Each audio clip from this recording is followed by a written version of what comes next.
and welcome to the Wild Hello? West podcast. Hello. And we are going to go ahead and jump right into it today. Uh, Obviously, a very interesting week for our division, having Broncos lying in wait in the first seed and Chargers playing in Wild Card weekend. Uh, and then obviously getting the Raiders' perspective on some of the additional news with their coaching search that is in full swing and in full effect. We'll get into all of that on today's show on the Wild Wild West. And of course, we will close out the show with our collective analysis on the Bills Broncos game coming up this weekend, which is going to be a game for sure. That's going to be an interesting one. So we'll get into all of that on today's show.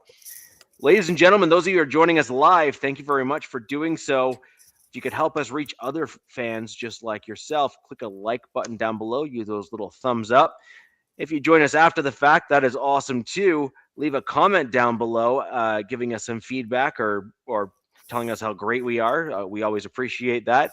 And we will go from there. Over that away here is DZ representing his Los Angeles Chargers. Down below, we got Nabman representing his Las Vegas Raiders. And we are still in talks with a couple different Chiefs guys. I'm hoping to have someone soonish on the show. That'd be great to round out the fourth team in our division. But let's get going. DZ, I think your subheading underneath your name sums up likely your thoughts on things. But I'm so sorry, bro. Let's get into it.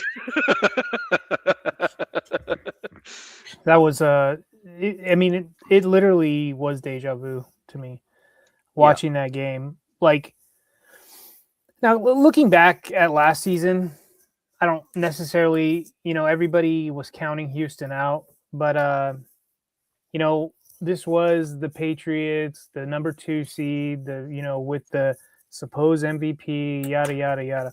I was going in this game pretty confident, and boy, did that confidence it was like the hourglass sand meter was just, my confidence was just draining as the game went on, and the more times I kept seeing the defense have to, kind of pick up the slack, I was like, you just saw the writing on the wall, what was going on, and I was ticked off. I was pissed off a little. I was disappointed. The offense was just atrocious again. We saw this last year in Houston, and then we saw it this year in New England on a Sunday night game. And it didn't need to look that bad. I mean, if we were going to lose, but getting your doors, I don't want to say doors blown up, but 16-3, some weird score. I don't think any of us predicted a score like that, but not even scoring a touchdown on offense, just looking like utter dog crap. And I'm like counting the minutes, because I know you're not supposed to say any cuss words within the first 10 minutes. So yeah.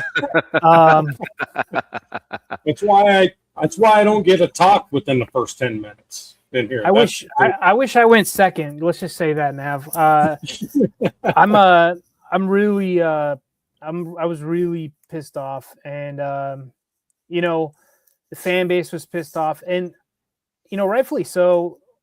I'm mad. I was mad at Justin Herbert. He deserves all the hate that comes his way to an extent. I hate having to make excuses. Yeah. I hate having to do it, and I'm not talking about the Jacksonville. I leave that playoff game out of everything, because that was a completely different team, completely different regime, everything. So I go back to Houston. It was the same thing in Houston, and then in New England or Foxborough, it was like the lights were too bright for him. And the offensive coordinator and the offensive line sure didn't do him any help. And, after that game, that's who the fan base wanted to attack. There was a lot of attacks going towards Herbert, rightfully so. I was just to stick off at him, Houston, as I am about him with this last game. He's a great regular season quarterback. Just something's going on when they get to the playoffs with this regime. Well, they're not going to fire their quarterback. They're not going to, do anything with him with that. But what they did do is they fired the OC and they fired the offensive line coach. The offensive line coach, the one of the worst offensive lines these last couple of years. And they did get thrown with a curveball at the beginning of the season, losing their 2 tackles. But we've seen other teams adapt and not have as nearly as piss poor offensive line play as the Chargers have. And then Greg Roman, it was interesting. The players had their exit interviews, and there was O-linemen complaining, which they shouldn't complain. They should just pack their stuff and just leave the facility. But you had wide receivers complaining about his system all year, and especially in that game. And just, it wasn't just them. There's analysts, all over X, all the little nerds and stuff that do all their stuff. And they're like, this is a joke, like watching, having your receivers run in the same areas and whatnot. So they fired him. So that's good. I have a question. Yeah, go ahead, man. Is this the first time Greg Roman's been fired? No, I think this will be his 3rd time. Mm-hmm. And the Ravens fans warned us, but as a fan, there's nothing we can do about it, right? But they warned us about this. But, and but it's worth saying, is it not? Sure, 100%, yeah. He's been with Jim ever since Jim's been in the NFL, and the thing. Let's see. Where's I was going? Okay, here we go. Now Herbert. I'm sorry. We got off with Greg. So here we go. Let's do something on Greg. Greg has been with the Ravens and Chargers. He's been in 7 elimination games. Yeah. In those games, the points that they have scored has been 20. Not bad. 17, 13, 12, 12, 3, and 3. Oh, wow. A 1-5 record. 55% completion percentage, 2 touchdowns, 8 interceptions. With Justin Herbert? No, that's with Lamar and Justin. Lamar and Justin Herbert. That's your record. Come on, dude. You're done. Look, I don't want to put all the blame on him because they did get to 11 wins back-to-back seasons. But he is a big part to blame. Like, I'm with everybody who is on the outside looking in. I'm putting some of this blame on Justin because he looked like a deer in headlights in a lot of this game, not trusting, throwing deep. I mean, he lost 2 fumbles, which that was a lot of scouting going into this, that he would lose fumbles, especially with his hand and whatnot, whatever. So he lost a fumble. We lost 2, gained 1 back, and then lost 1, turned it over. So he'll be on in 26 going into next season. He'll be on his 5th OC in 7 years. I think it's 7 seasons. So not great, right? You don't want to have your young quarterback, or not so young anymore, have a revolving door of offensive coordinators. But I was actually, in a big chat I'm in, I was more excited about getting a new offensive line coach because Mike Devlin should have never been hired in the first place. You look at him and Greg Roman's resumes when they were hired with the Chargers, they were all piss poor with one slight, favorable season for Greg Roman. Greg Roman did have at one time with the Ravens the number 1 scoring offense. He did. But that was just the one, that was the anomaly, right? But Mike Devlin has had he's been a bad offensive line coach since he's been in, essentially. So who they hire, I have no clue. Just like the Raiders looking for their new head coach and their new staff, and Nobody knows. We can all speculate and guess and whatever. There's some guys I like, but we can get into that later. But hats off to the Patriots because they really didn't need to do much in this game. They smelled blood in the water. And they didn't do much. No, they didn't do much. No, they smelled blood in the water, and they're like, They actually sucked. They actually sucked. Yes, I'm not gonna be a poor loser, so I'm not gonna be that. But they did not play well. Yeah, I feel terrible for my defense. The Los Angeles Chargers defense, especially in this late part of the season, have been excellent. They have been so good, and to get hung out to dry by your offense, it's inevitable that you're gonna give up scores. I mean, we had the guy that we got from the Ravens, he had 3 sacks in this game. He set a franchise record in the postseason with 3 sacks. He'll be a free agent, so he says he wants to come back, but that's player talk, right? But I feel horrible for them. And now, Minter, our defensive coordinator, he's had I guess all 9 teams, because there's 9 head coach openings, right, have requested to interview him. So he's as good as gone. And yeah, you saw that? All of them, every single one. That was nuts. So he's as good as gone, and good for him. He's a young guy. I like him. I like his style. And people are like, well, he hadn't won in the playoffs. I mean, look, dude, there's 2 sides of the ball. I mean, technically there's 3 sides of the ball if you want to count special teams. Yep. There's only so much he can do. And what he was able to do last year was equally as impressive as and this year they turned it up a notch. So where he goes, I have no clue. And then who our next DC is, I have no clue. At the same time also, guys, is you're not going to just lose Jesse Minter. He's probably going to take some players away. He's probably going to take some coaches away.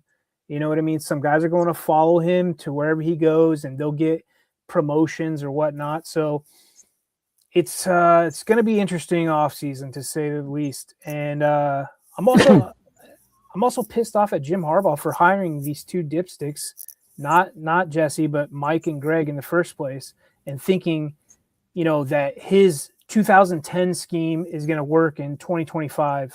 So let's get with the times. I was kind of hopeful with Greg because he said he took a year off. Let's just face it, he didn't have any job offerings. And if it wasn't for Jim, he probably would still be sitting at home on the sofa. But, he did this whole interview thing saying, I took a year off to reflect and kind of see like which way the NFL is going. And I think stat-wise, that was unequivocally not true, because I think back-to-back seasons, the offense hasn't been where it should be, especially with a quarterback like Justin. And then to just how they look in the playoffs is, I don't want to say embarrassing for myself, because look, I don't play for them, but they should feel embarrassed on the offensive side of ball. Like, just it was piss poor, man. So congratulations to Vrabel's Patriots. They're gonna they're playing the Texans, right? Yes, they are. Ooh, they could win that one, because I don't believe in the Texans offense at all. The Texans defense is still nuts. You know what? If the Texans offense can get them, say, 2 touchdowns and a field goal, I feel comfortable with the Texans winning that, because the Patriots offensive line was getting bullied. So yeah, there's that. So I have a question. Real quick. Rock and roll. We just got past the 10-minute mark. Just saying. In the chat, all you all talking shit, I want every one of you to say what team you are with. The Nation, of course, I know those. But which ones are you? There's this Mr. Drake May dude in here. Obviously a Patriot fan. Was he a Patriot fan last year? Probably not. But he is now. I don't have a problem with Drake May. I think he's going to be No, I'm just saying. I just don't like when people decide to be fans when it's time to be fans. Oh, you know what I mean? 100%. I'm not a big fan of that. Yeah, that's. You either are or you aren't. Yeah, I think that's the younger generation. So I want the chat. Where even the Raiders guys, put in the chat who you're affiliated with. What's your team? Put it in the chat there because I really want to see what's going on here. Are you willing to even say it? I mean, maybe you are, maybe you aren't. I will tell you the Chargers. The Chargers. I'll give you the excuses. DZ, hey, Rich, is it okay if I go with the Charger game now? Well, now and then there's another guy I feel really horrible about. DZ, please go ahead. Real quick, and then you didn't jump in. Is another guy I feel terrible about is Khalil Mack. He's never won a playoff game in his career, and so and there's speculation that he's just going to retire. I guess there's people have seen some cryptic stuff with him and Derwin James. But then at the same time, there's rumors that he can go back, that he'd like to go back to Chicago and have one more hurrah season. I mean, he's still got juice, but it's like, is he willing? Is he want to go out and do it? I mean, the guy, he doesn't have the speed, but dude, he can bully a left tackle, so that's another guy I just feel terrible for. And then I forgot somebody, and you guys are probably going to be surprised about the player I'm going to talk about. There was a player in our game against the Patriots that was a guy that Justin was leaning on that failed miserably throughout the game. I mean, he was making some business decisions. And the thing is that the organization made it a point the week prior to make sure that he got his incentives, and he made $1 million in his last game. Yeah. And he's probably going to go down as arguably he's the best statistical Chargers receiver ever to play for the Chargers. And that's Keenan Allen. Keenan Allen, what he did in that Patriots game almost equally pissed me off with on the same level as Justin. I was like, he was in the end zone where he could have a touchdown. He didn't even jump for the ball. He was letting balls come right out of his hands. This guy is third. He was third in Keenan all season, like Mr. Reliable. And for some reason, it wasn't wet weather out there. The field was wet. Our DBs were slipping all night.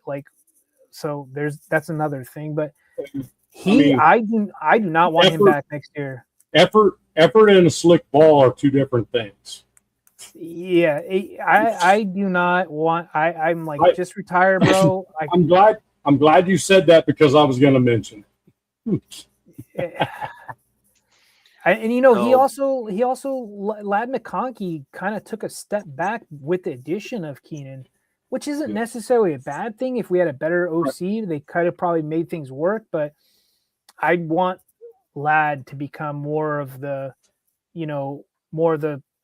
focus point of the offense, opposed to an old 30-something-year-old guy. Go ahead, guys. So I have two things in this, and I'm actually very interested in both of your kind of responses. I'll just blast through both real quick and kind of get your takes on both.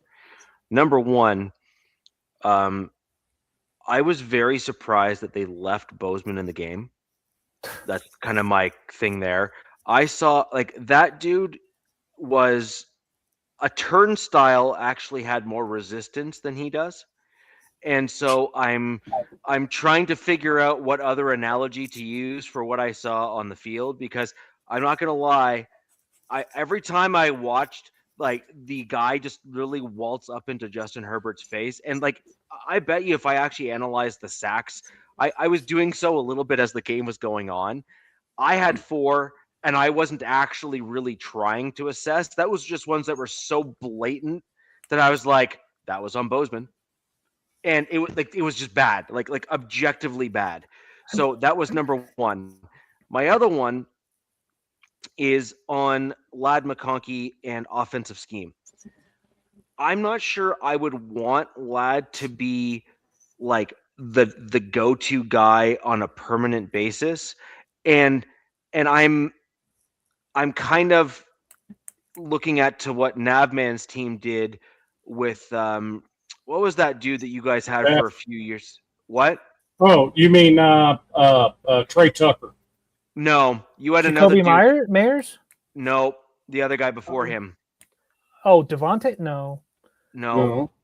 Oh, what the heck's that guy's name? He's gonna kill me now. Renfro. Renfro. Yeah. So I see Renfro and McConkey being somewhat similar in some regards, where they're kind of shiftier, slightly smaller wide receivers. I loved Renfro. Renfro was the bomb. Like this is the thing. I was like, I will never admit this again, and so unfortunately this is recorded. Like I was rooting for the guy. He was a dude that was a legit skilled, did the dirty work sort of thing, and did it really well.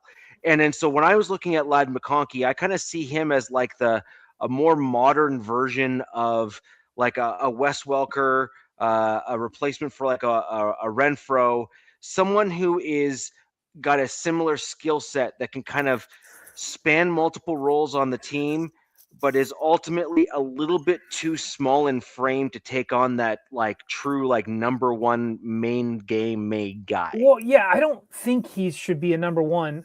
Okay, let me answer these questions.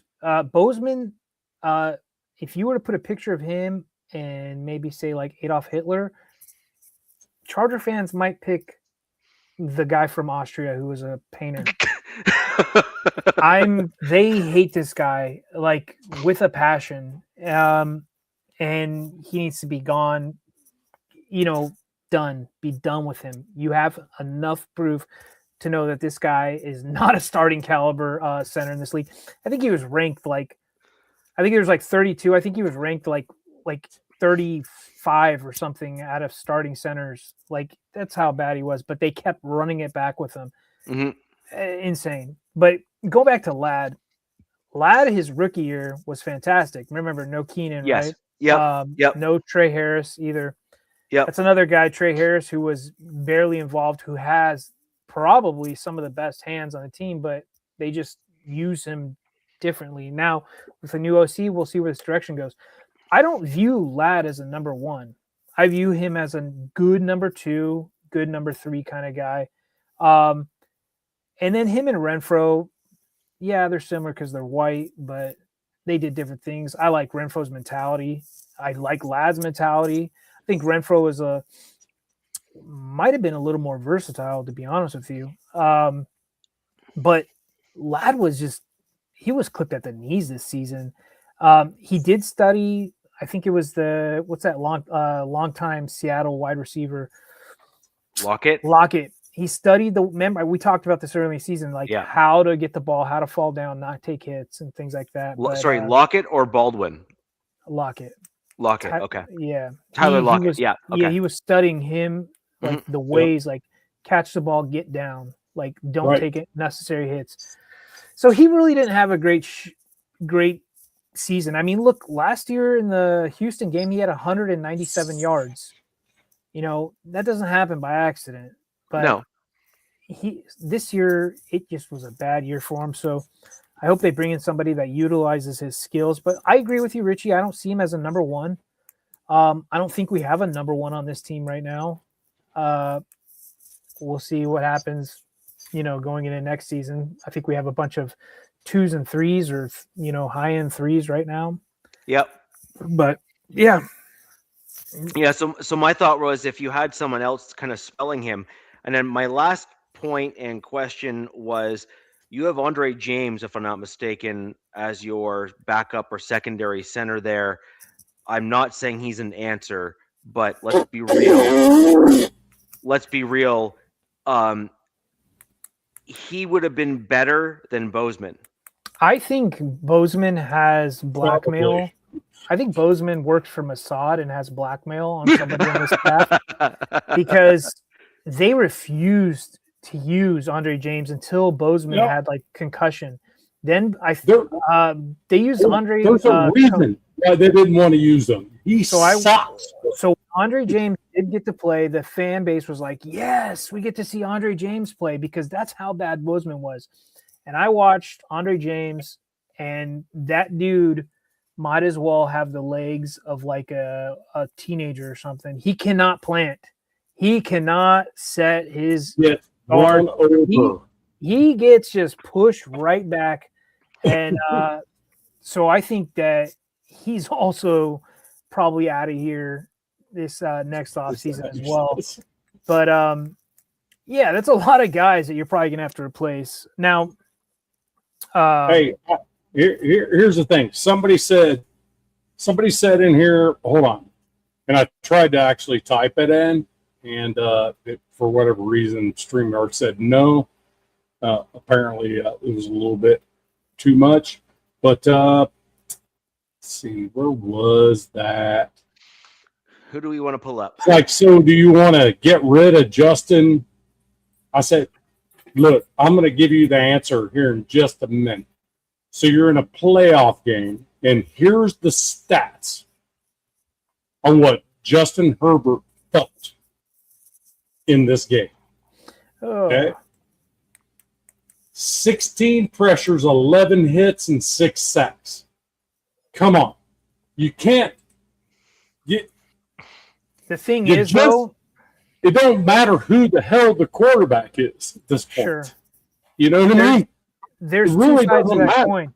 Nav, there's two sides of that coin, because in the first quarter, or even say going into the, I don't want to say the first half, but first quarter, maybe some of that second quarter, the Patriots were still like, okay, like this is still a game, and they weren't really smelling the blood in the water. And when I say smelling the blood water, for the people in the chat that don't know what that means that they can see a weakness and they start attacking the weakness. Once the Patriots D coordinator, I forget his name, I don't even know who he is, but once he was like, oh wow, like they are really struggling here, that's when he started blitzing like crazy. He was like blitzing every other play, bringing guys from everywhere. And thank you, Spillane. Raider Nation know this guy. I'm glad he said what he said on his presser. He said that Chargers players came up to him and said, we didn't even know what coverage you guys were in. Like, just showing how unprepared they were on the offense. So I'm like, thank you, Robert, because that probably also helped to get these guys fired as well. So and that's the other part. The other part is this. It's like every time Herbert got the ball in his hands from the very first snap on offense, he got absolutely freaking destroyed. Yeah. And then as a quarterback, you're going to have to think about that the rest of the game. You know, and you start getting a little happy, you know, about, and once I snap this ball, or I'm getting engulfed or what. And I'm going to tell you what, the New England defense is okay. Mm-hmm. They're not that damn good. No. I agree with you. Their line is not a playoff offensive line. No. Justin Herbert is a playoff quarterback. Just needs an offensive line to freaking give him 2.5 seconds, not 1.2. 1.2 seconds was his average. That was his average throw under pressure. I'm a diehard Chargers fan. I've been that way since I was a kid. I really love Herbert. I think he's fantastic. I have not seen it up here yet between the ears in these playoff games. We'll see. Where do you what now? Early on in the season, Joe Alt and your boy that got hurt, Slater. Early on in the season, they were freaking killing him because he had a little bit of time, right? Yeah. What was your 7 games? What was your record? Well, we started. I think you were. No, it's 7 games. I think you were 5-2. Yeah, we started 3-0, then we stumbled, and then Slater went out. Slater went out, and then Alt moved to the left side. then he got hurt. And then it was a revolving door in the offensive line. He got hurt, and then can't sit and blame anything on Justin Herbert. At this point, you got to have somebody in the NFL who's going to block for you a little bit. I mean, at this point, Nav, like, I agree with what you're saying, and I appreciate what you're saying as well. At this point, he has surpassed Andrew Luck in getting hit and, all that stuff. And there's even rumors or people are saying, like, which I kind of agree with them because of all the money he's already made, that they wouldn't be surprised if Herbert just hangs up the cleats because he's always wanted to be a doctor and goes back to school and gets his doctorate. Him and Madison Beer run off to their ranch or whatever and do their thing. So, we'll see. You're being nicer than I am, to be honest with you. No, all I'm trying to say is there's no quarterback in the NFL that can actually function well in the pocket or in anywhere else that has 1.5 seconds to make it happen. It doesn't matter who the quarterback is when you have that little time. 1.5 seconds is not enough. I don't know what David's saying here. 2.2, something like that is okay. He's saying I have PTSD, or does Justin have PTSD?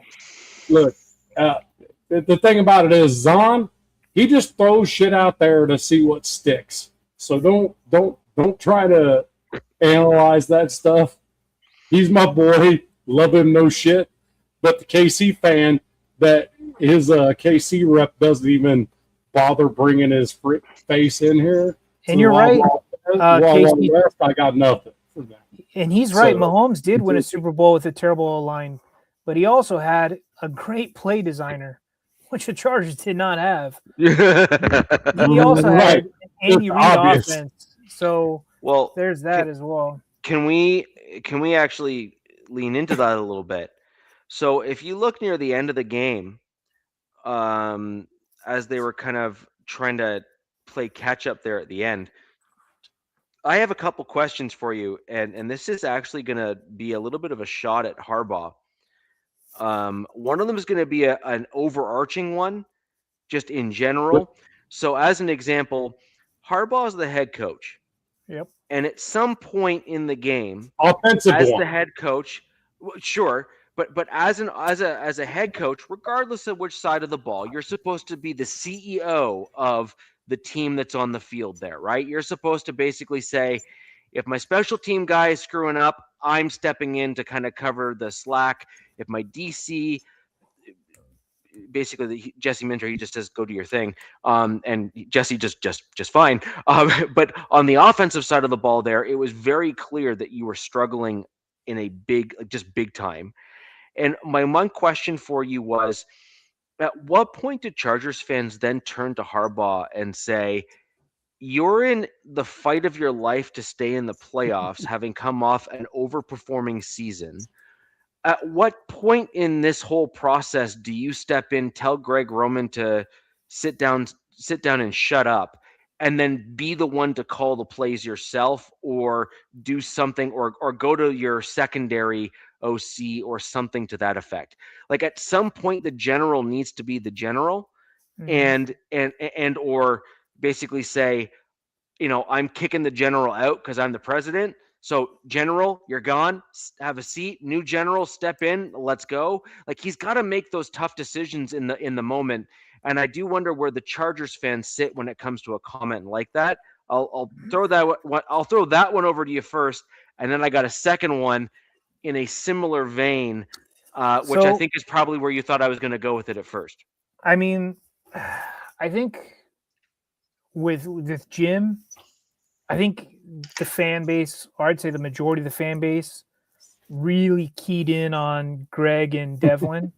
But, in that playoff game, I would have loved, and we don't know, Richie. I don't think we'll ever know. Maybe in the summer we'll hear some things, some reports come out, some beat writers get some juicy tidbits. But I would have been like, Greg, put the headset down and pass it over to Marcus Brady or whatever. What does he say? Harbaugh's a great motor, but I don't know about his X's and his O's. I mean, you would think he'd be great. He was a freaking QB in this league for quite a decent time. Yeah. But yeah, I would have been like, I would have passed it over to Marcus Brady and been like, Marcus, you're calling plays now. Greg, shut up. No, I wouldn't have. I would not have. I would not have done that. I would have. If I was Jim Harbaugh, I'd have put that damn headset on myself. That's exactly it. That's kind of where I was going. Yeah. Yeah. But there's been some time. I'm just saying. And look, here I'm going to say something too, and this is another reason why I'm glad there's not that many Charger fans that follow me in this show. But there's some stuff that Jim does that I actually said this today in some chats. He's been bad at game management, damn near these last 2 seasons. And we're almost where I was going to make my second comment with that one. So I don't see your point there, though. Well, to be honest with you. He's essentially, Jim's role is essentially the game manager. He's letting the OC do his thing. He's letting the DC do his thing. He's saying, hey, should I challenge this? He is not really calling either side of the ball. He's there to be that motivator that, I'm the boss. You guys listen to what I say. Greg, you're my right-hand guy. Jesse, you're my left-hand guy. I wish he was more involved with the offense, to be honest with you. And also, I don't know if he's not how tight in he is. But I see what you're saying, Nav. Like maybe he should have just jumped on the headset. Yeah, that's if you're gonna fire Greg Roman after this game, you know what I mean? If it went the way it was going, then you put the headset on yourself as the head coach and say, well, guess what? It's on me now.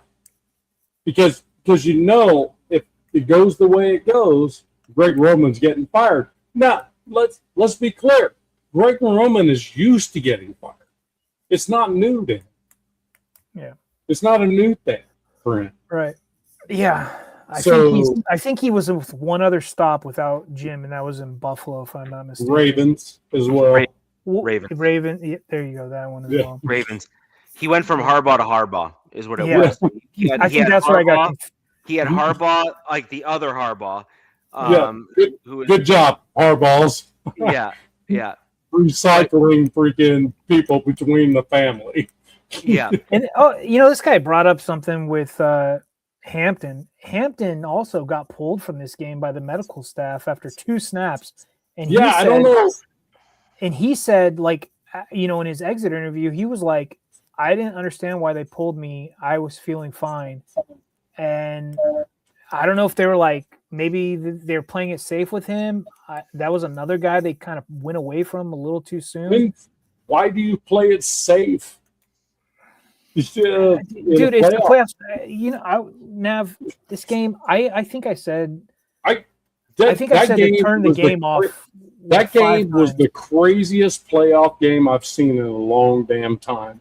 The way the Chargers were operating. I was like, what the fuck are you doing? So, Nav, let's hold that same energy, and your comments will directly apply to what I'm about to say as the second and my last comment on the game. Okay. At the very end of that game, when the Chargers were making a push to come back in the game. Yes. This is very rare that I will agree with Collinsworth, and I can't believe I actually have to admit that and say that aloud. Okay, the dude's an asshat. Got to get fired, man. Like the dude's an asshat, but at the same time, I can't deny he's right. Like he was actually right. Like I don't know what else to say. You were at around the 50-yard line, and I remember. Go ahead. And this goes to your game management point. This goes to Nav making his comment about like, what the heck, like, basically using the capital R word with "etard" added to the end of it. Like, it's like you then say, wait a minute, we got them and they're starting to get gassed. We're doing hurry up offense. We're driving down the field. And then we're doing the thing. And then I know you're going to say, wait, hold on. Let's go. We got them where we want them. Substitution. Now, who subs out? No, Do you remember what player New subbed England out? subbed out. New England sub. Well, it was No. is Allen. Tell- Allen subbed in. No, Allen subbed in. out. He He subbed subbed out. out. Oh, okay. Keenan Allen subbed out. Therefore, you just saw all the New England players just go, "Oh, okay, cool," and they just all took their sweet ass time to get Yes, on they and off did. the field because the refs were like, Yeah. "You can't do anything about it," which Nope. was the Right. dumbest thing I've seen. And I'm like, and so this is where I'm getting at. Number one, Harbaugh should have turned to Allen, flipped him the bird, and told him to keep his rear end on the field. Okay, number one.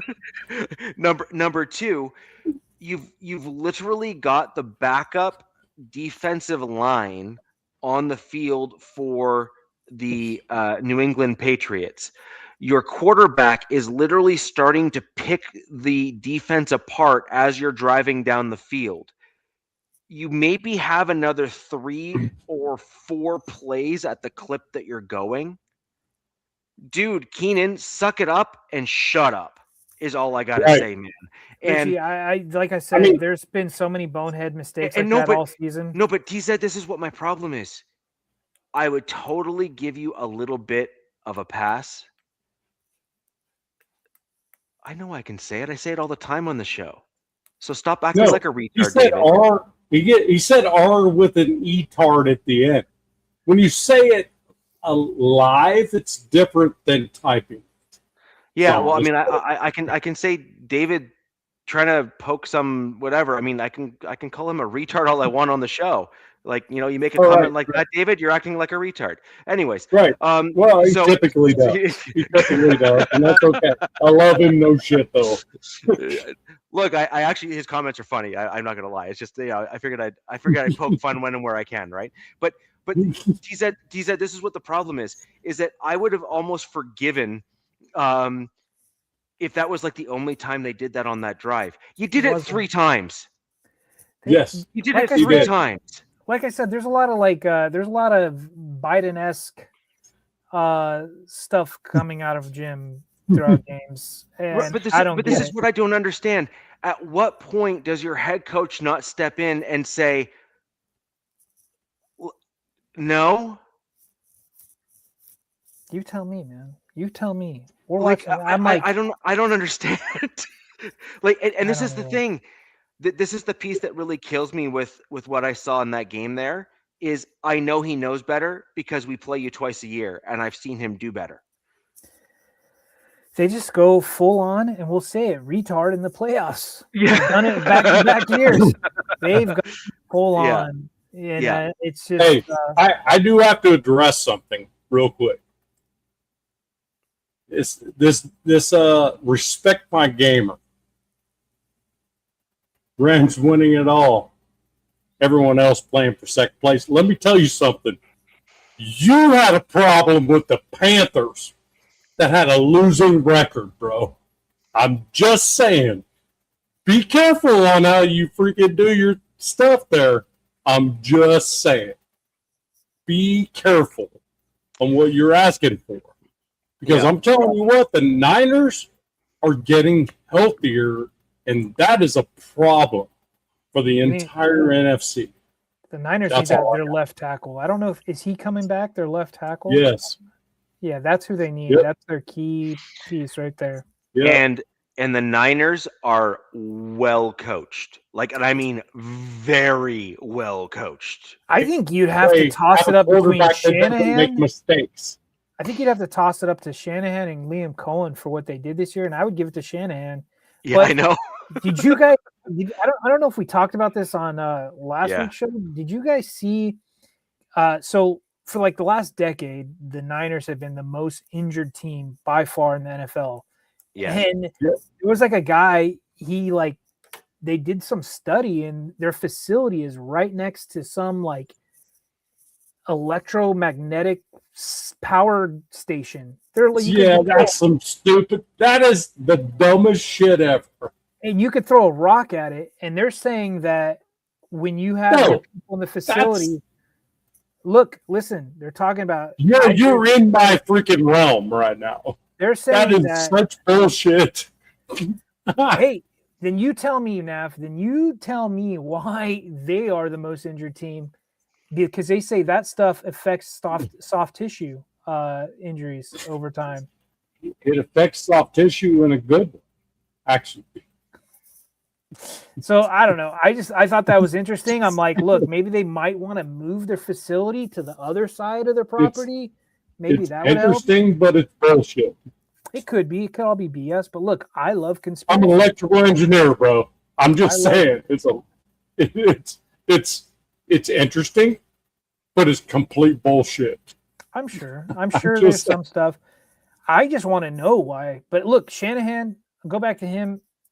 Fantastic. But they're as healthy as they've been the entire season, which is scary. And that was also kind of go back to my game. That was the Patriots as well. They were in that game the healthiest they'd been in a long time as well. They only had one. They only had one starter that was on not available. Yeah, I think Tonga. It was Tonga or whatever. Their nose tackle. Yeah, the nose. So, and he's a good player too. Yeah, and I love Vrabel as a coach. I have no issues with Drake May. I think they've got some great pieces there. It will. I love there's something missing. Yes. Yep, I agree. With the Patriots, I don't see them coming out of the AFC. No. Now, could happen. Don't get me wrong. I don't see them coming out of the AFC. They're far too freaking weird the way they win ball games. It's well, they were blowing dudes out. Pause, as the kids would say, but they were blowing teams out all season, and then. But they weren't playing the teams they're playing now.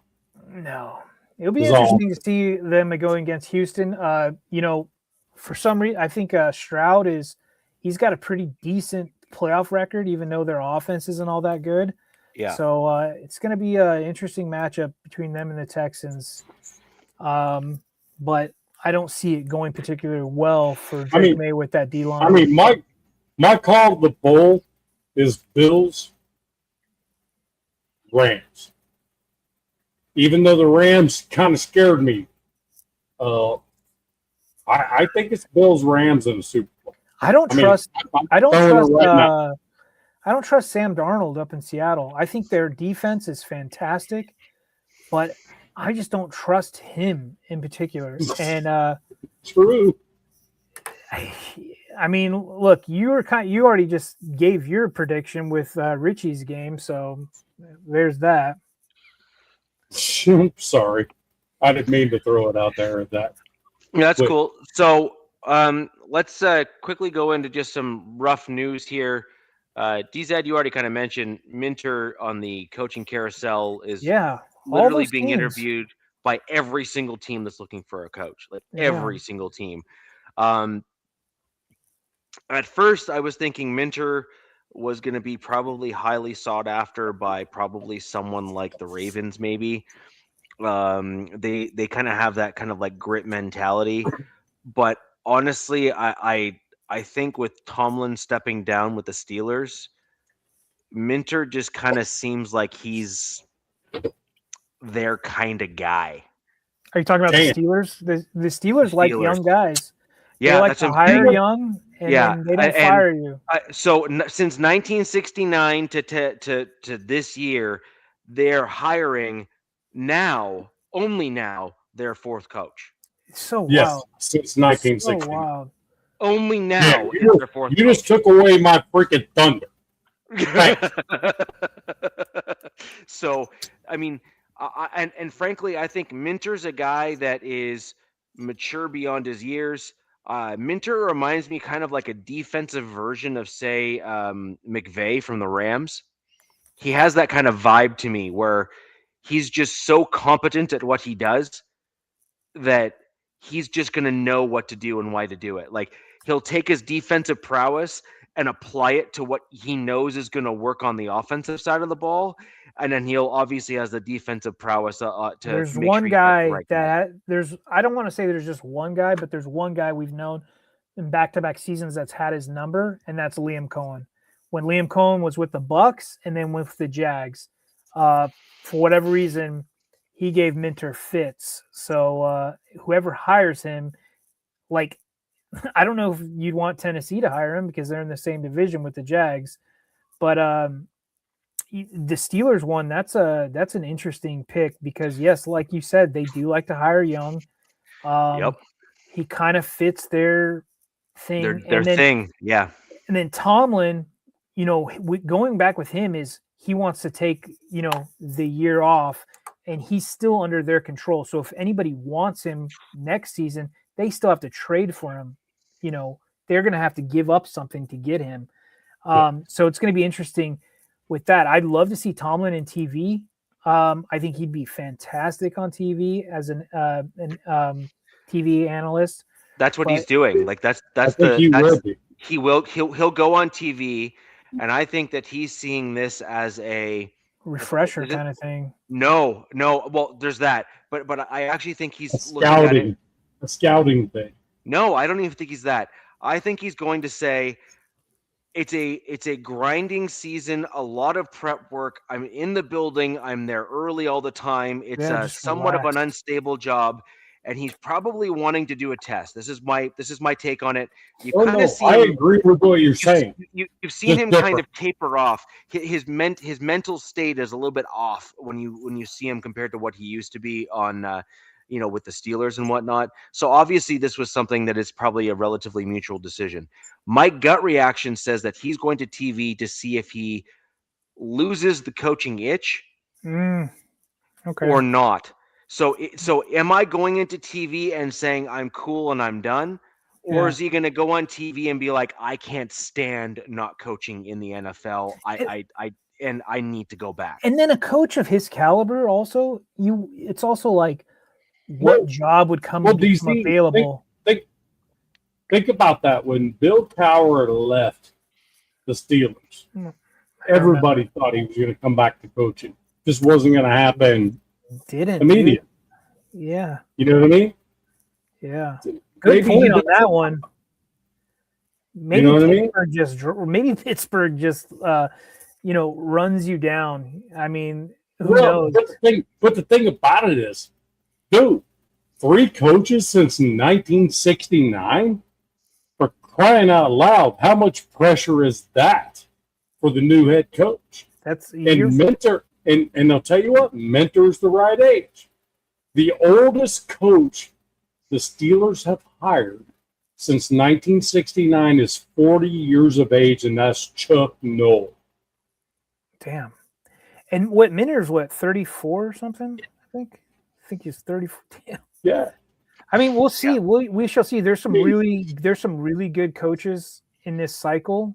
I know, but it's crazy that thought process.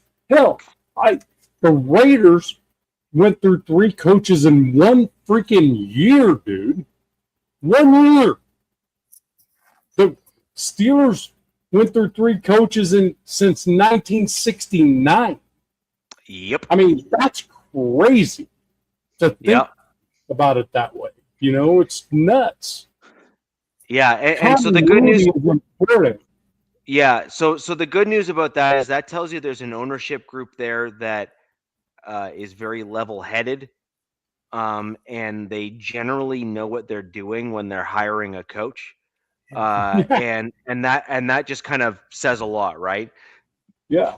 And I think probably you could say the Ravens, and they're not as new as as old as an organization as the Steelers. Steelers, no. I like the Ravens ownership. I think what it came down to is Chuck Noll said Bill Cowher should be the next head coach because he left. He said, I'm retiring, right? He said Bill Cowher should be the next head coach. And then Bill Cowher says Mike Tomlin should be the next head coach. That's the way it worked for the Steelers. You know what I mean? So I wonder. I think that's the difference with the Rudy. Nav, do you think Tomlin might have dropped like, hey, maybe this guy should be the next guy? Go get Minter. All right. Go get Jesse. Look, I don't bet on anything, but I think Jesse Minter is going to be the Steelers head coach. That's what I said. That's- That's what I'm saying. I think he's the dude. I truly think so. You guys, I wasn't even thinking about the Steelers with Minter. I honestly wasn't even thinking about it, but I mean, we'll see. Just kind of the same idea, the way it is. I'm pretty sure Tomlin looked at Rooney and says, "Hey, dude, here's the dude you need to do it again." You know what I mean? Whatever he said, I'm pretty sure Rooney's going to do it. You know, it's Yep. that's just the way the Steelers have operated. They're going to have a huge issue because they need a quarterback. No, but here's the thing, though, right? Is the Steelers ownership group is so stable that they're going to say to Minter, all right, here's the plan. Let's sit down and talk about it. We're not even going to allow the media to come into this building and start chirping on you to fire you after not doing well the first 3 or 4 seasons, because we're on a about 3-year journey of getting ourselves back to being better again. So first things first is we're going to give up a whole bunch of draft capital in next year's draft to get ourselves a quarterback. We're going to give away TJ Watt. We're going to give away DK Metcalf. We're going to give away everybody. Yeah. And you're going to lose. And you're going to lose. Yeah. And they're going to go through all that stuff. They're going to have all these discussions and stuff. And then they're going to have Minter do what he did with the Chargers, draft young defensive talent and pick key guys that are like the Steeler way. They're gritty, they're big, they're strong. They're just kind of like just an all-around like lunch pail type of team, right? And they're going to look for nasty players. Yes, yeah, but they're the quiet dudes that were in high school when some dude finally came up and picked on them more than once, took the guy's head, smashed into the locker, walked away, and just never said a word. Right? That's who the Steelers are. Right. That's exactly what they are. Yeah, yeah, right. Yeah, and that is Minter. And Minter fits that role. Like in my mind, when I look at how the Chargers defense looks under his tutelage, that's what you're dealing with. You're dealing with a guy that takes a bunch of guys that no one knew who they were coming in, and your Chargers defense was in the number 1, number 2, or number 3 in most categories. And back-to-back drafts, no top-end defensive talent. Correct. First and second draft, first and second pick. Defensive guys were always the third or whatever. The starting corners or 2 of the starting corners were 5th-round picks. Mm-hmm. I mean, so if not, okay, guys, if not the Steelers, what would be your second guess for a team for him? For who? For Minter, because it sounds like John. The Raiders. That'd be my second. Because it sounds like John is. Look, dude, I'm not trying. I wrote all this shit down. I'm not trying to give up all of it right now. Well, I got you. I was just wondering if you got what your second team would be, because I didn't even think about the Steelers. I think the Raiders are going to go in the same path that the Steelers are going to go in the same path they've gone since 1969. They're going to have a head coach that is a leader of men. And Jesse my second is the Ravens. And the Ravens, either one. Because the Ravens are a similarly run ownership group. They're kind of that old school gritty style football. Minter is a defensive guy. The Ravens have a historical Ray Lewis and Ed Reed, and you keep on going back through. And so Minter would certainly be able to carry on some of their defensive tradition that they have with the Ravens, and I think that actually means quite a bit to their organization. I mean, and he knows them there as well. He knows the front office. Yeah. So. And so I think the Ravens would be a natural fit for him. And then I think the organization and the ownership there would appreciate a guy appreciate what he has done with the Chargers. Like, I actually think that there would be genuine appreciation from the ownership group there to say, wow, look at what you did with the Chargers. So I have 2 picks for the Steelers head coach. All right. Minter or Brian Flores. Mm-hmm. That is my pick for the Steelers. I was One of thinking those out. two. I was looking at Flores with the Ravens because Yeah, now but it's either way. You know what I mean? Yeah. As Ricky said, it's kind of like both of them are like freaking hard nosed, freaking hardcore, nasty, freaking defensive minds. You know, and the thing about it is the difference would be that I think the Steelers would benefit with mentor more towards the thought process of we've only had 3 coaches since 1969. We want to continue that. And that mentor would be more like what a Tomlin or a Cowher would be. yeah, Yep. it's gonna be interesting to see where all these guys land. I mean, you guys remember? I was just thinking about this, and I was talking about this with other people. I think if you do the math, it's 28% of the league are looking for a head coach. I don't Yes. remember this many openings. This is No. like No. college. This is like college. to Nine me. head coaching openings so far. So far, yeah. Because I mean, Matt LaFleur, they said we're working on a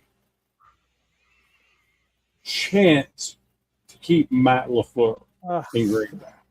and then whatever could be happening with Richie's game and the Bills. Say the Bills don't make it out, McDermott could be gone. he could be out of there. You know what I mean? Yes. And that would be another opening.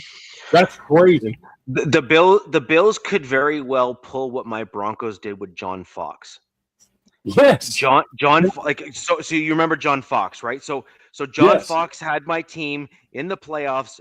Like it was mark it in. The Broncos are going to be in the playoffs. John Fox is here.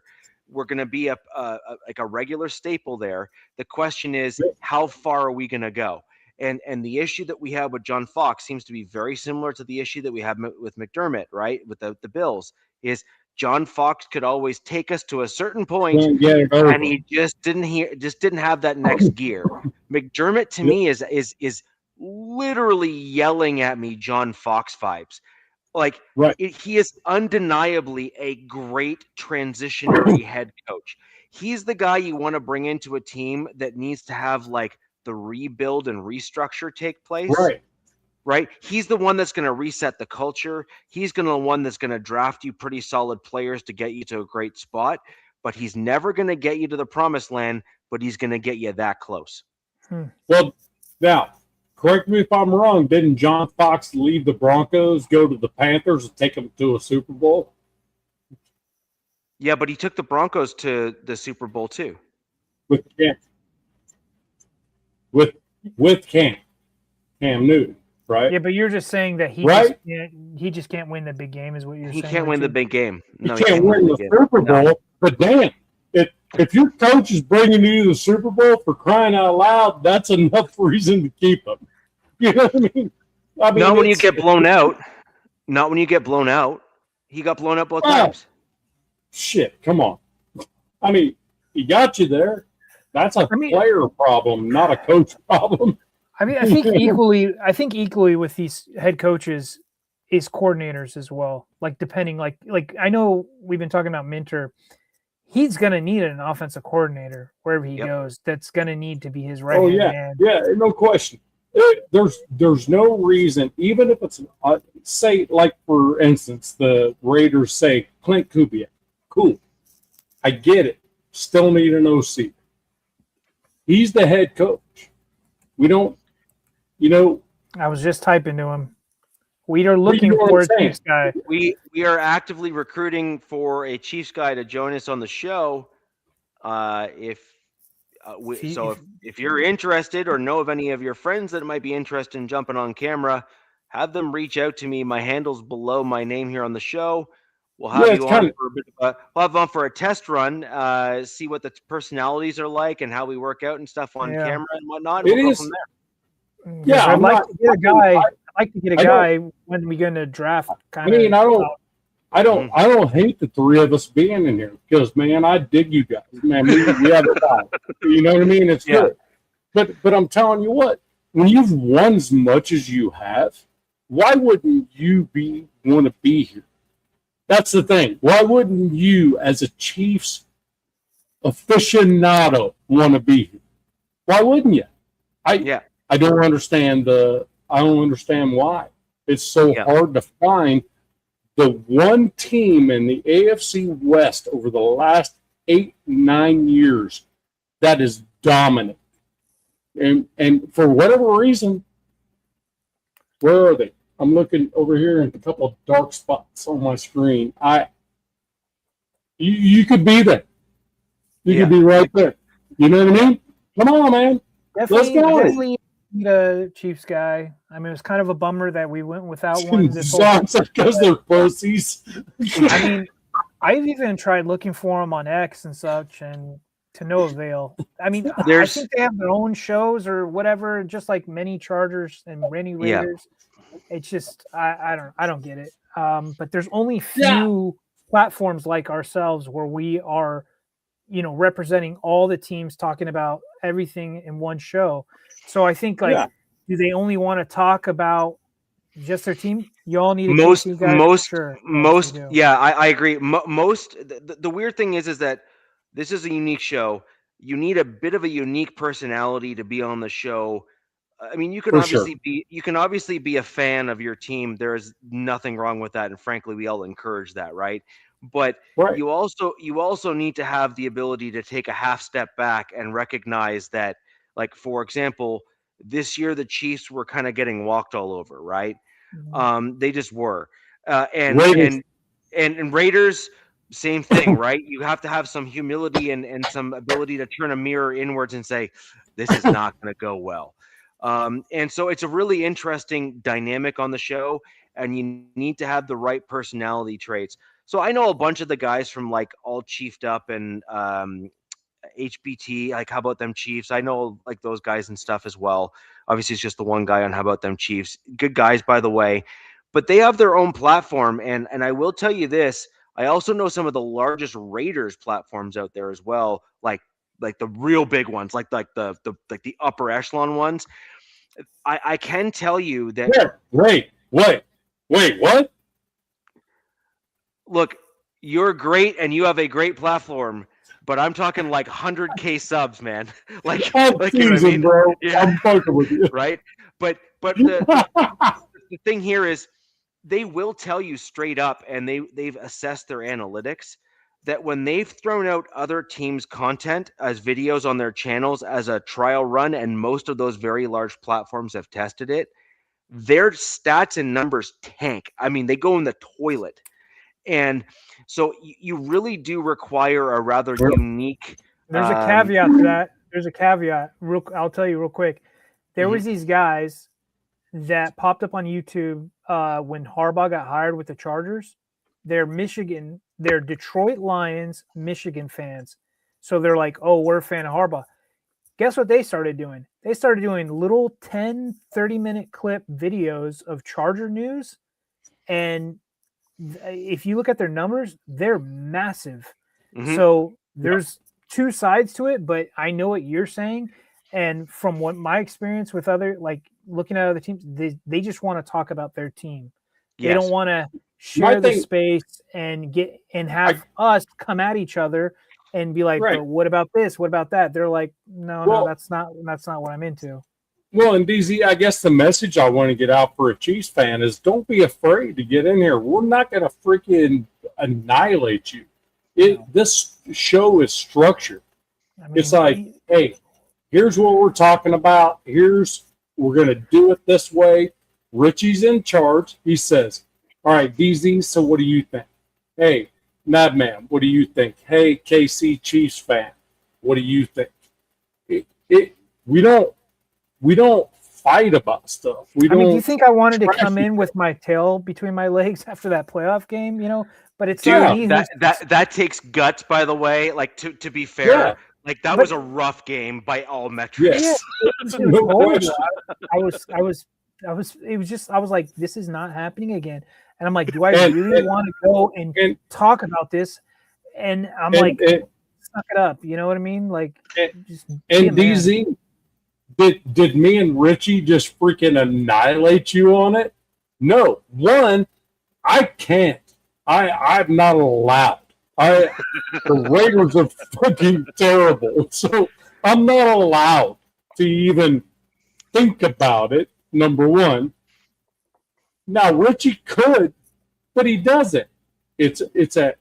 We're analyzing all of it, and that's the way we do it, and we do it in order on how things. Now, in fairness, I and it's been pretty well publicized. I am pretty vicious when it comes to my team. Like as in like No, I will rip them apart.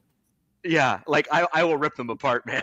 So when I was watching this show a couple seasons ago, that's I was like, oh shit. I was like, this guy, is he even a Broncos fan? Like, what the hell is he talking about? But DZ, here's the question though: how often did I get the predictions wrong though? Not that often. No, you're pretty. I was pretty level-headed. Yeah, straight up. I was pretty level-headed. It's pretty close. It's close, but not a winner. Yeah. Yeah, but like, look, you'll get stuff wrong, but like when I was calling out like the defense for missing things or poor tackling or people saying, oh, the Raiders are coming to town, we're going to lose. I was one of the only Broncos fans out there that said we're going to lose to the Raiders, and we did. Like I was literally one of the only Broncos fans last week, so I was right about that. Yes, you were. But yeah, like I truly am pretty aggressively objective when it comes to my team because I want my team to be better than we are. And right now, there's a bunch of orange and blue colored glasses that people are wearing, and they're actually missing the trees in the forest. They need to. They're really excited. I mean, by all means, they're super excited. But I've seen a lot of other Broncos stuff, and I'm like, this is definitely not Richie's take. I mean, I'm like, there's two ends of the spectrum here. Spence, I'll kind of like Spence. I wear his ass out. I wear Spence out. He can't keep up with the chat. No. I'm like, dude, what did you just say? No. So, with that in mind, let's work on the Broncos Bills game because that's obviously the other relevant piece here. You're not going to like what I have to say about this. No, I have some concerns as well, although I have some other elements that I think are going to be interesting. So I have a few big-time concerns for this game.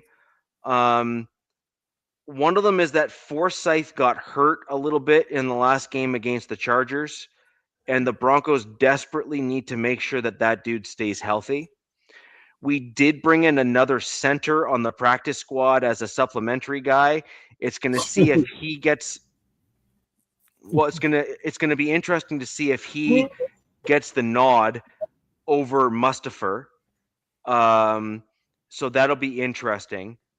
But ultimately, my team needs Forsyth to stay healthy because, thankfully, Whatabagle isn't coming back. And Wattenberg, my mistake, Floridian slip from the Canadian, and so that was unfortunate. But Forsyth is a much better run blocker, and he is a much more aggressive offensive lineman than Wattenberg is, and that, in my opinion, is actually a benefit to the Broncos as the weather gets colder and as they progress into the postseason. Because you're not going to be able to throw the ball all around the yard against these playoff teams. They're in the playoffs for a reason. You're going to have to start playing more chess rather than checkers. So, and you're going to have to start being strategic. Just do the opposite of what the Chargers did against the Patriots. Yeah. You'll be fine. Yeah. So, anyways, that's kind of my general take with the offensive line. We're gonna have some challenges in this game. One of them is going to be the secondary for the Broncos is depleted, and Josh Allen is going to do Josh Allen style things. The counter to that, Nav, to where I know you're going with some of this, is that the Bills are now without 3 wide receivers in the game coming up, which is not a small feat. That is a major issue for them because like we're talking like basically their top 3 dudes, right? Like that's Dude, a they're problem. banged up, bro. They are Yeah. banged up. Shakir's available.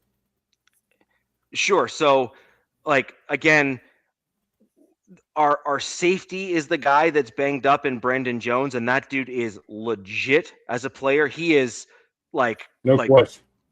like he is like upper echelon there. We have a serviceable backup and a PJ Locke to cover that off, but he is not a starter. He's just a guy that you can rely on to step in to kind of like bridge the gap. But that's not the guy that's going to be covering Shakir. It's going to be it'll be one of 3 guys actually. It'll be McMillan, who had a pick 6, if I'm not mistaken, in the last game. So yeah, that's not so bad. Then you got Surtain, who's defensive player of the year. That is pretty damn good too. And then you got Riley Moss, which is hilarious, by the way, because most people crap the bed all over on Riley Moss. I'm actually one of the biggest Riley Moss fans actually out there, because a lot of Broncos country are all like crapping all over him. But when you actually analyze what he does in the game and then realize how many targets that dude gets just because the other team doesn't want to throw to Pat Surtain, he is one of the best corners in the league statistically and on paper and on film. He is the best. Yeah, he's amazing. Like, that guy's amazing. Like, what about McMillan? Look, McMillan is so damn good as a He's undrafted probably free the agent. second best. Well, because he's a free agent. I'm asking because he's a free agent this season. Look, this is how good McMillan is. They drafted Jahdae Barron to replace McMillan, and they planned on cutting McMillan after the preseason. McMillan played so well in preseason that they kept McMillan, and then he kept on getting better as the season went on and kept Jahdae Barron on the bench. That's how damn good McMillan is. Right. He's going to get paid. He's going to get paid. So let's just put it this way. McMillan is a 3rd-round comp pick all day long for my team. Yeah, and we wasted an undrafted pickup on him. So he is a net benefit. Not only has he been a phenomenal player for the Denver Broncos, we're not going to have the cap room unless he's willing to take a hometown discount to keep it to stick with the team. Probably not. This is his opportunity. This is his opportunity to get paid, right? Yeah. And so, in my opinion, he is an RFA, but the Broncos can't compete with. Yeah, like somebody's going to offer him a good chunk, and Broncos are going to be like, "Sorry, see you, dude." Yeah, like and rightfully so. Like, the dude's earned it at this point, and I think we need to show. The Broncos need to keep showing what they are showing right now with the front office. The Broncos are retaining players and paying them not the top of the market, but they're paying them enough to keep the gang together to try to win and win a bunch of ball games. And Broncos are in fact doing that. So good for the team. But at some point they also need to do guys solid and say, we can't pay you the money that you actually are going to earn on the open market. So if you want to get paid, we're not going to hold you back. But at the same time, we would love to have you back regardless. Here's what we're willing to offer, because we want to field a competitive team. And I think the Broncos front office is actually very honest with their players. And that's why in all of these times and all of the things, you have never heard a bad word about George Payton as a GM. Not one. Zero. Niet. Your front office is the reason the Broncos are where they are, right? Yeah, probably superb scouting department as well. Yeah, I agree with that. Now, that changed when George Payton came in. The scouting department got an overhaul with his a few folks that he had there. Wasn't that just a few years ago? Or no? Or is it longer? Last year. 3 years ago. 3 years ago. No. Oh, when Payton came in, yeah. But last year was the scouting overall. No, the year before. Oh, year before. Okay. Year before. Gotcha. Yeah, year before. And then the year before that, in Payton's first year, if you read some of the lesser known articles, but they're definitely valid, he basically came in and said, "That's fantastic. I can't fire you yet, but sit down and shut up." Yeah. Hey, Russ. Well, yeah, some of that too. But anyways, it was an interesting piece. it was an interesting piece how he kind of ran the show there for a little bit. John Elway was constantly trying to find the quarterback that he could then put in place and then retire. Yeah. And he ended up just basically, shooting the Denver Broncos, a team in the foot with regards to Russell Wilson and all that kind of stuff. But so we have a few interesting pieces in this game. I found it funny when Sean Payton says, "Hey, look, when a quarterback has a nicer office than I do, it's time to move on." Mm-hmm. Yep. You know what I mean? Yep. It's like, you got to be shitting me. He has an office? Yes. Damn. Yeah. So there's a whole host of issues with that. That just shows that the team is not run particularly well. Look, I've even heard John Elway's teammates come back and say, fantastic player, all-time great, no questions that. But what an asshole. Awful player personnel team executive, just awful. And I agree with that. I truly agree with that. But we have some interesting pieces here. The one thing that the So what's your call on the game? My overall call is I think that you're going to see a different style of Broncos game here. Sean Payton is an interesting cat. He has had 2 weeks to manipulate things and play coy, if you will, in terms of how he's doing things. My boy Adam Prentice, I've spoken about him a couple times on the show. I think you're going to see a heavy dose of Prentice, fullback style football. You're going to see the heavy sets. You're going to see the grinding sets. You're going to see the wearing down of the defensive line of the Buffalo Bills by the Denver Broncos. If I had my way, if you're saying what I think is going to happen, that's what should happen. I'm not sure it will, but it's what should happen. And then I think what Sean Payton's going to attempt to do is try to think that he can outsmart everyone. It will wait and see if it works. Is he's going to probably try to come out grinding the football and wearing down the Bills' defensive line in approximately the first half of the game. And then I think in the second half, he's going to then try to absolutely flip the script. I think he's then going to then put it in Bo Nix's hands and say, throw the ball all over the yard. I think we have him worn down. Or are you having him do that? Like, are you saying that you guys are going to be ahead when you're doing that? Or you're taking the score out of the Bills off the jump. Yeah, the Bills defensive line's major weakness, and it is a massive one at that, is run defense sucks. It is awful. And if you've looked even at what Jaleel McLaughlin did to what was largely your starters in Week 18 there, where he was pulling off like 8-9 yards a clip. I think he needs to get more. He's going to be more involved. He's going to be more involved. Than RJ Harvey. Yeah. I would say Yeah. That kid's got some juice like right now. Bills run a different defense than the Chargers, though. They do. They're not as good. More of a Tampa 2. So I don't know that just like pounding it up the middle is going to work. This has got to suck for Josh Allen, man. You know, he's got no Lamar, no Joe Burrow, no Mahomes in the playoffs, right? It's the AFC essentially is wide open, and now his team is just decimated with injuries. If I was Josh Allen, I'd be like, all right, this is my chance. It is, but that's no easy chance against a healthy Denver defense in Denver. Like in playoffs, like this is going to turn up, and this might be too much for Josh.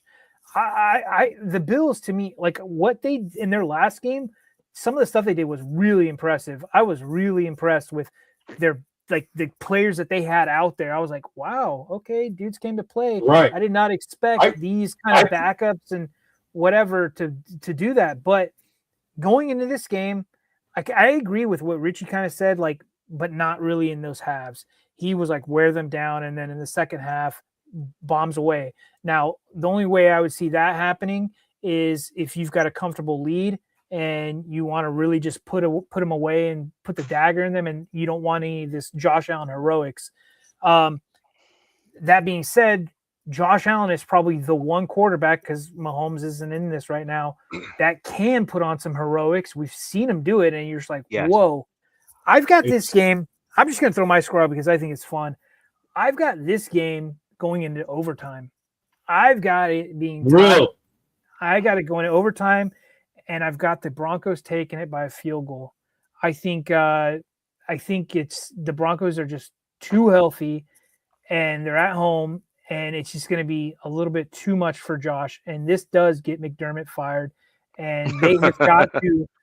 The Bills have got to bring in a good supporting cast for Josh. He cannot shoulder this every single game, and I think Peyton's just going to have Bo just be a solid game manager. He's going to just try run, short pass here, short pass there, and they're just going to wear the Bills down. Now, I would love to say that the Bills get this and this is their shot to the Super Bowl, but seeing the Bills, how just decimated they are, and to be honest with you, Josh Allen and Cook, the two best players. I mean, you could throw their tight ends in there. I like their tight ends, Kincaid and Dawson both. I mean, I think they're solid. That's to deal with. They're solid, but I mean, let's just face it, man. This isn't some chintzy defense they're going against. They're going against some dudes. They're going against a solid effing defense, and I really believe that the only reason my team had success against the Broncos is because they know them so well. They knew their tendencies. I don't think the Bills are going to know the Broncos' tendencies. And then, like I said, it turns up not just a notch; it goes up like 5 notches in the playoffs. And you got Hufanga, you got Greenlaw coming back. I mean, these dudes are going to be—they're going to be coming, man. It's going to be a fun game. We'll see if Josh if he has any more of that superhuman stuff left in him, but I got the Broncos taking it in OT. Okay. I think the Broncos will win the ball. I think they will. But it's going to be like 17-13.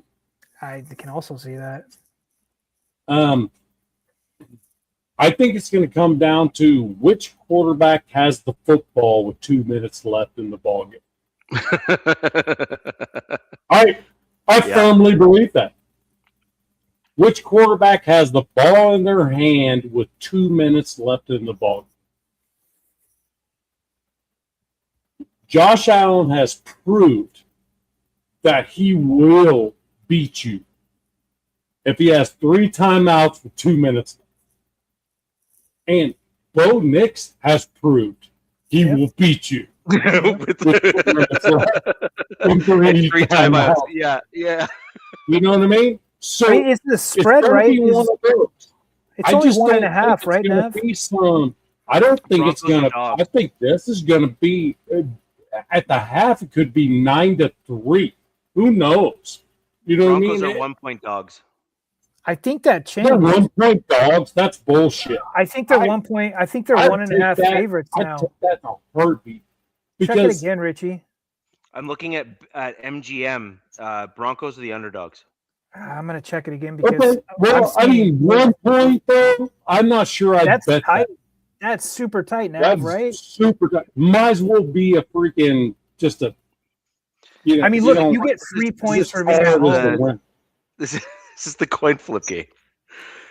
But the thing about it is, I honestly believe it's going to come down to which quarterback has the ball with 2 minutes left at the end of a ball. This is going to be one of those ball games. Because I'll tell you what, the Bills' defense has gotten better. Yep. Over the last few weeks. They've made a lot of turnovers and shit like that. So, I mean, they do like to freaking turn you over. And Bo Nix does like to turn it over. You have to admit, he does like to make a bad decision from time to time. Too many Josh times. Allen's not that guy. He doesn't make those kind of decisions. So I'm going to push back on that a little bit. Josh Allen has a game or two a year. Yeah. where he forgets that he's the new version of Josh Allen, and he reverts back to his former self. Rich, did you say you were on BetMGM? When that happened this year, though? Yes. Pardon me? When it hasn't that happened this year. I don't think it's happened this year. But my point, though, is that, like generally speaking, over the last 3 years so far, let's put it this way.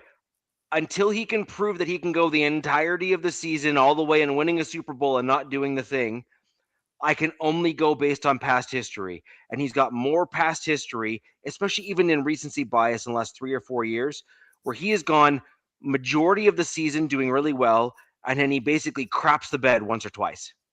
Oh, no. Hold on. I got the stats to prove it here. Josh Allen has the best playoff stats of any active quarterback in the playoffs the entire time he's made the playoffs. That dude is like 15 touchdowns and 3 picks in the playoffs. It has never been Josh Allen's fault that a ball game was lost. That dude is always competing. I look at during the regular. I'm really talking about the majority of the games being regular season. Regular season. He was like 20 for 23 for 420 yards last year or something in that game they lost. DraftKings, God damn. DraftKings has the Broncos as 1.5-point favorites right now. Okay. Yeah. So that's who. I mean, everybody uses. It's flipped. I think this is going to be a tie. I mean, it's going to be one of these. Yeah. You're like, shit. Every single player is going to make the difference in this ball game. I think he's like, oh, yep, he should have went. Oh, yep, he fucked that up. Hey, you're not. You know, he's not wrong. Mahomes was. And the reality no, I don't think that's true. The Bills' defense has gotten better over the last few weeks. I don't know if it's weapons. I don't think Mahomes has the best stats, generally speaking, because there has been games. No, because I actually think that Mahomes has had a couple games where he himself has been the one to, like, quote unquote, make the mistake. So, for example, if you look at the Tampa Bay game as an example, and KC Chiefs fans, by the way, I appreciate you being here, my man. But when you look at Mahomes and you look at, say, like the Tampa Bay Super Bowl loss, for example, where Tampa Bay won with Tom Brady there, Patrick Mahomes. Yeah, Patrick Mahomes turned the ball over a boatload, and Josh Allen has never really done that. I do recognize that, but my point overall is that in the regular season, and I realize playoffs is different, but again, like at some point, someone's gonna, have a little too much weight on their shoulders and potentially could crumble. Josh Allen has typically not done that, so I agree with Nav on this one. But we have seen Mahomes have some crumbling moments in the playoffs where he has made mistakes, made errors, and done some bad things. So, anyways, with regards to, I'm not a fan of what you just said, because it's actually not true. What? What you just said about Josh Allen making mistakes in the playoffs. He just doesn't do it. I never said that he made mistakes in the playoffs. Oh, I thought you just did. My bad. No. I said that. I said that at some point he's bound to make mistake because he hasn't done so yet. And there's going to come a time where if you are basically shouldering the entirety of the weight, that it is fair to think that you might crumble under the weight that is on your shoulders. In the regular season, however, Josh Allen has typically, not this season, but typically had a couple games where it's just like it's objectively bad. Like he has actually played objectively poorly. Now, this season he has not done so, but I'm thinking that at some point when you have to keep on being the guy, right? Where if you're constantly having to like force the play, make the play, do the thing, that at some point no one's perfect. Someone's Right. going to make a Right. mistake. It's not even a knock on him, by the way. It's just at some point when you got one wide receiver, one running back, and yourself as like the only guys that you can count on to do And anything. 2 tight ends. By the way, they're both all pros. I mean, or both Pro Bowlers. Yeah, Just saying. they are very good. But again, you can key on those guys. Is my point. Yeah. Is you're in a disadvantage as a quarterback on the field. I You agree. just are. I agree. wonder if. Go ahead, Nev. Sorry. No, I agree 100%. Here's the thing. Am I a Bills fan? Absolutely not. Josh Allen, to me, is a dude that came in the league, and to be honest with you, when he first started in there, everybody was like, he's going to be a cast-off. He's just not playing good and that type of stuff. But the thing is, he was getting dominated by players or other quarterbacks like Mahomes, Lamar Jackson. You know what I mean? All these dudes that are not in the league. If I was Josh Allen, I'd be sleeping at night going, am I going to get beat by Bo Nix?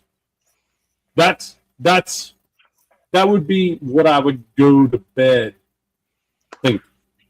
And I'll tell you what, defense or not, Josh Allen, when his freaking shit goes freaking off, the dude goes off. But he doesn't typically make a lot of mistakes. He really doesn't give the defense opportunities, to score on. I mean, I think he's only been scored on 4 times in 6 years, from what I'm seeing right here. Like 2 pick sixes, 2 fumble returns in 6 years. I see what you're saying. I wonder. It's one of those. He's not going to be the problem. I wonder how the Broncos defense is going to play him, because they can cage, Rush, essentially just keep him in a pocket, right? Or do they try to doing blitz? stunts. They're doing stunts. But then you do stunts, you open up lanes if he can get through it. Got to be careful with Cook, though. Cook, that dude can freaking change a game on him. So if I had to game plan for this one here, the tackles for the Bills are good, but the interior of the line is not great. No. And so they have the guard in the center that are their weak point. And so I think what you're going to get is light pressure and potentially a few chances from time to time that you're going to end up with, like Benito and Cooper, kind of like they're going to try to collapse the outside, but the tackles are quite good. So I expect them to actually get held away, and they're going to be 1 or 2 runs where they're probably going to allow Allen to the outside. He's going to get his yards. That's just the way it's going to work. But what I do think you're going to start seeing is interior middle linebacker blitzes right up the middle. So I think you're going to see Greenlaw. I think you're going to see Singleton. I think you're going to see a couple safeties, and they're going to get home and they're going to bring them down. You're talking about delayed blitzes. Believe it or not, Yeah. a Chiefs fan just freaking showed me the playoff stats for I saw that between Mahomes and freaking Allen, and I'll take Allen all day long on that shit. I mean, can you put that up there, please? The Chiefs fan for life. Put that one up there. Mahomes. Playoff games, 105 passer rating, 62 touchdowns and 10 interceptions. Allen's 14 games, 102 passer, 26 touchdowns, 4 interceptions. 26. 62. No, not 62. Well, Mahomes has been in the playoffs a lot. Is he talking head to head or no? It's 26. No, he's talking overall, but he's talking overall on one piece, but not the other piece. So Allen, 14 games, 102 passer rating, 26-4. That is freaking amazing in the playoffs. I just don't see, other than Josh and maybe Cook, I don't see anybody on the Bills getting the better of the Broncos defense. Like, Cook is fantastic. He'll be the best running back in that game. The only thing, I mean, with the wide receivers that are down, the only thing the Broncos got to worry about is Kincaid. Because I will tell you what, this dude will beat you up the middle like Kelsey does. If you let. And Dawson will get you a first down on the sideline all day long. So the Broncos linebacker. All I'm saying is going to be one of those games. Which quarterback has the football in their hands with 2 minutes left is going to decide this football game. So there's one guy that I need to look up, and this is a guy that's a name that most people forgotten, but he was an outside linebacker conversion for the Broncos because they couldn't figure out how to use him to the best of his ability because he was a bit of a tweener. But he's a big dude who's fast, and that is what's his name? I want him cut, but we ended up keeping him because he got hurt. But it's probably going to be his last season with the Broncos. He's an inside backer right now. He converted back to inside backer, and I think he's back from injury and likely going to be able to play. I think it's Drew Sanders, if I'm not mistaken. And he's a tall, big, quick guy. If he's like 3/4 of the way where he was before, he would make for a very good dude to cover tight end at the linebacker position.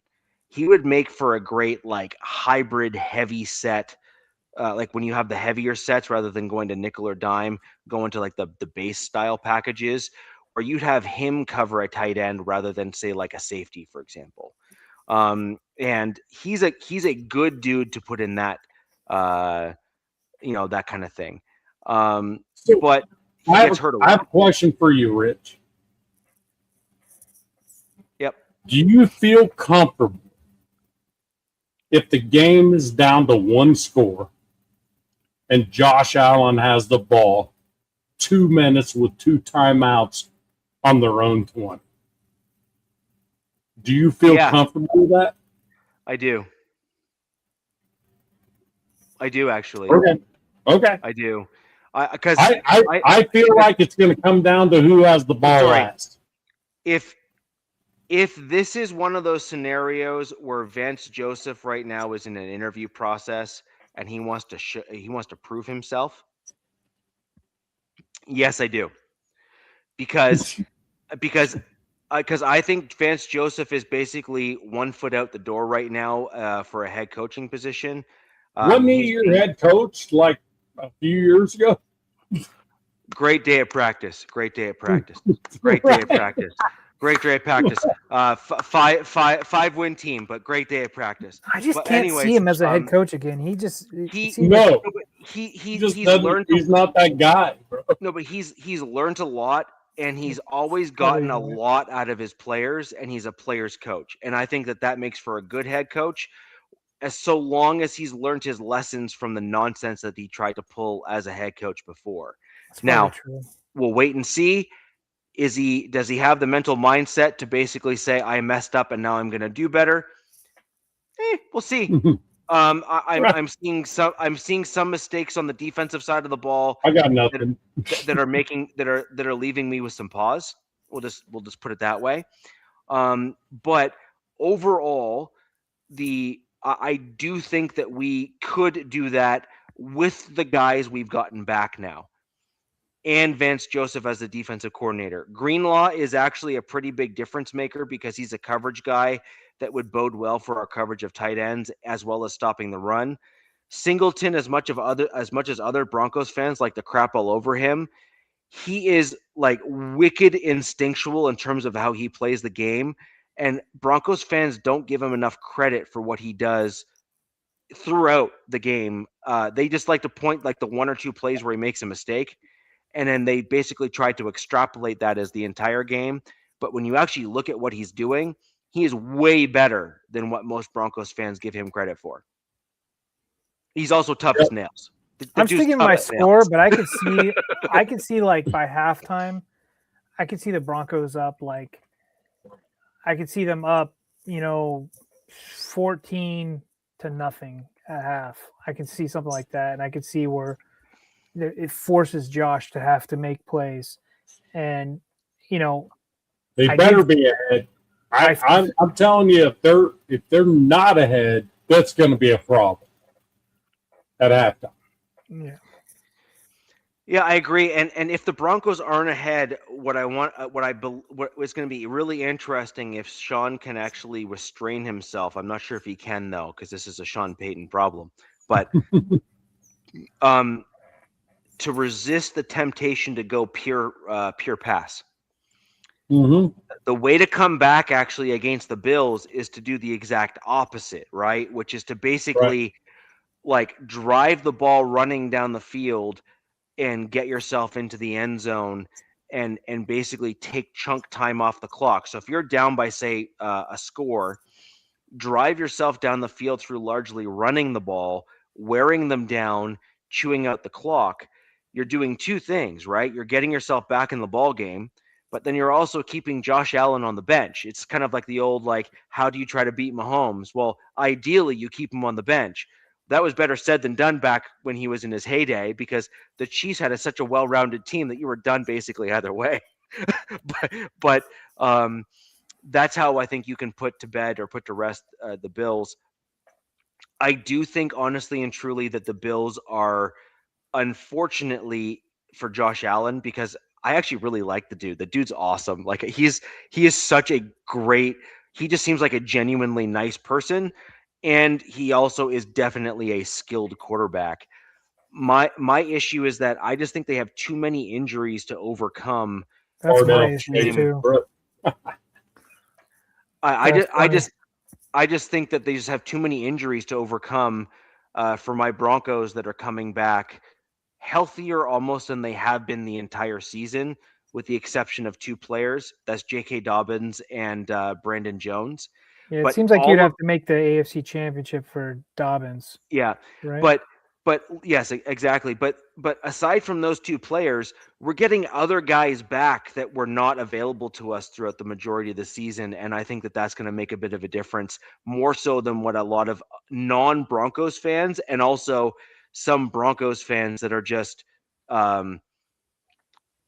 maybe not giving credit or assessing things as analytically as they should are actually giving credit for. Drew Sanders, I hate him, by the way. I think he's an awful player. I don't want him on my team next year. But the one thing that I will give the dude credit for is he's got this like tweener level speed that goes really well against quick running backs as well as pass catching tight ends. He's just got this like interesting hybrid skill set, but he has no real instincts. He's just got the coverage ability. So he's a guy that can run sideline to sideline, and as long as he stays healthy, he can at least do that for you. There was somebody that asked me, it's like, you take Josh Allen, implant him in one football team, does he go to the Super Bowl? Which team would it be? I mean, put him on the Broncos. It'd be a dynasty. That'd be awesome. Look, and that people think that's a slight at kind of like Bo Nick's gone, right? No, I'm just saying because O-line health, Broncos have been relatively a very healthy team. Who else? I mean, you could put them on a lot of teams, to be honest with you. No, but it's put him on one team and he goes Super Bowl. Oh my God, Rams. Rams, yes, yeah, I could see Rams. Yeah, I could see Rams. Yeah, I could see Rams. Stafford's fucking amazing. Don't get me wrong, but that's even different. he wouldn't survive the offensive lines in LA, brother. Look, the one thing with Allen is he is a moose. Like the dude's a moose. He's a big dude. He's smaller than Herbert. by the way, but he just takes on contact. He's like built to want to hit somebody. Mm-hmm. I said if you put Josh Allen on the Colts, everybody dies. I love the Colts offensive line. Yeah, I'm just saying. The downfall of the Colts has to do with obviously Daniel Jones, but that's another team that looks like they're going to bounce back next season. You would think, right? But I just said they were all going Rams, all this other shit. I'm like, just put him on the Colts. He's the Colts quarterback. I mean, some of these quarterbacks, you got to look like, who is it? Stafford. That's a win. Like Stafford, I think somebody said, and someone can correct me on this, like he didn't win his first playoff game like the first 10 years or something. No, he played for Detroit, dude. Yeah, and then he goes to the Rams and just flourishes. And so did, I mean, to be fair, so did Goff, but I mean, that's Ben Johnson right there. But right. And I mean, look what he's doing in the Rams. I mean, Detroit was just such a god-awful organization for a long time. Seems like they've got their act together. But that's another guy. I like Josh Allen. Ardell just said if the Raiders hire Brian Daboll, I will be butthurt. Yeah, I don't think. I don't think that's the. Well, they may not bring him in as your head coach, but why exactly? And I am curious, by the way, Ardell, genuinely. Why would he be such a bad OC if you're bringing in a young offensive-minded quarterback when you've seen him level up? He kind of resurrected Allen's career. I know why. No, but he leveled up two separate quarterbacks in both stints he was at. But I know why. Why? Oh, is it time for me to talk about the Raiders coaching candidates? Yeah. Matt Nagy's not getting hired, KC Chiefs fan. No, fuck Nagy. He's not getting hired anywhere. He doesn't get hired anywhere. You're not. Okay, so forced to take him back. So let's quickly just touch on the Raiders coaching candidates, and then we will do a roundtable of the Broncos Bills rapid fire score. So let's dive into that. Right. Okay, well, rapid fire. Damn, I have a book here. Okay, what's already happened is Davis Webb's been interviewed, Broncos QB coach. Mm-hmm. Matt Nagy, I don't even like the fact that he was in the building. Vance Joseph, yep, I'm good with that. And Kubiak. Wild card for me was Kingsbury is out there just floating around and nobody knows what he's doing. He doesn't seem stable. So we don't have to worry about a Rooney Rule because Patrick Grant is going to be interviewed for the head coaching job. So it doesn't even matter with the Rooney Rule. So, and then I put in there at DZ Wilson 57 because I need to contact you, bro. Because you are the hardest person ever to contact. So, all right. So anyway, all right. So first, with all that shit I just said, Signetti needs a phone call. Oh no! Damn it! I knew you were going to go there. No, not what you think though. He needs a phone call, not for an interview. He just needs a phone call and say, "Hey, come to Vegas. Let's talk about this shit after the night." Right? I want you to tell me how this dude operates, how this dude needs to be coached, this and that and the other thing. However, if you would like to coach something here as an offensive coordinator or offensive assistant or whatever it may be, that's available to you. You got to find out how much he's making at Indiana, though. Those coaches make no, bucks. $98.3 million over the next 8 years. Oh God. So that just answers it. Yeah, that's crazy. But no, I agree. Yeah, call him. Why not? I like Kubiak, man. I like Kubiak for you guys. So Cignetti, when the national championship games end, he is able to negotiate more money from Indiana after that. Just so you know, even though he's under contract for 8 years. So weird shit. College football is a fucking shit show. Anyway, so my guess is Cignetti's going nowhere. He's 64 years old, dude. He ain't going anywhere. But here's what would be cool. You bring him in the room and you ask him, how do you deal with Mendoza? How do you do that? What receivers does he need? What protection does he need? What is all this shit? Just bring him in and just say, hey, I'm just asking. Because we have the first pick. Who do you need? Who would be the best offensive line coach? How will we do that? Any of your staff that can come down here and help us out?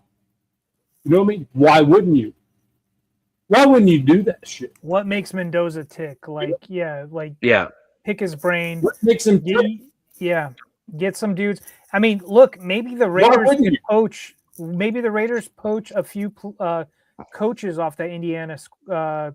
Staff. Yeah. Staff, and they come over. I'm telling you what, man. That would be a great freaking meeting. Call it a meeting, not an interview. Yeah. You know what I mean?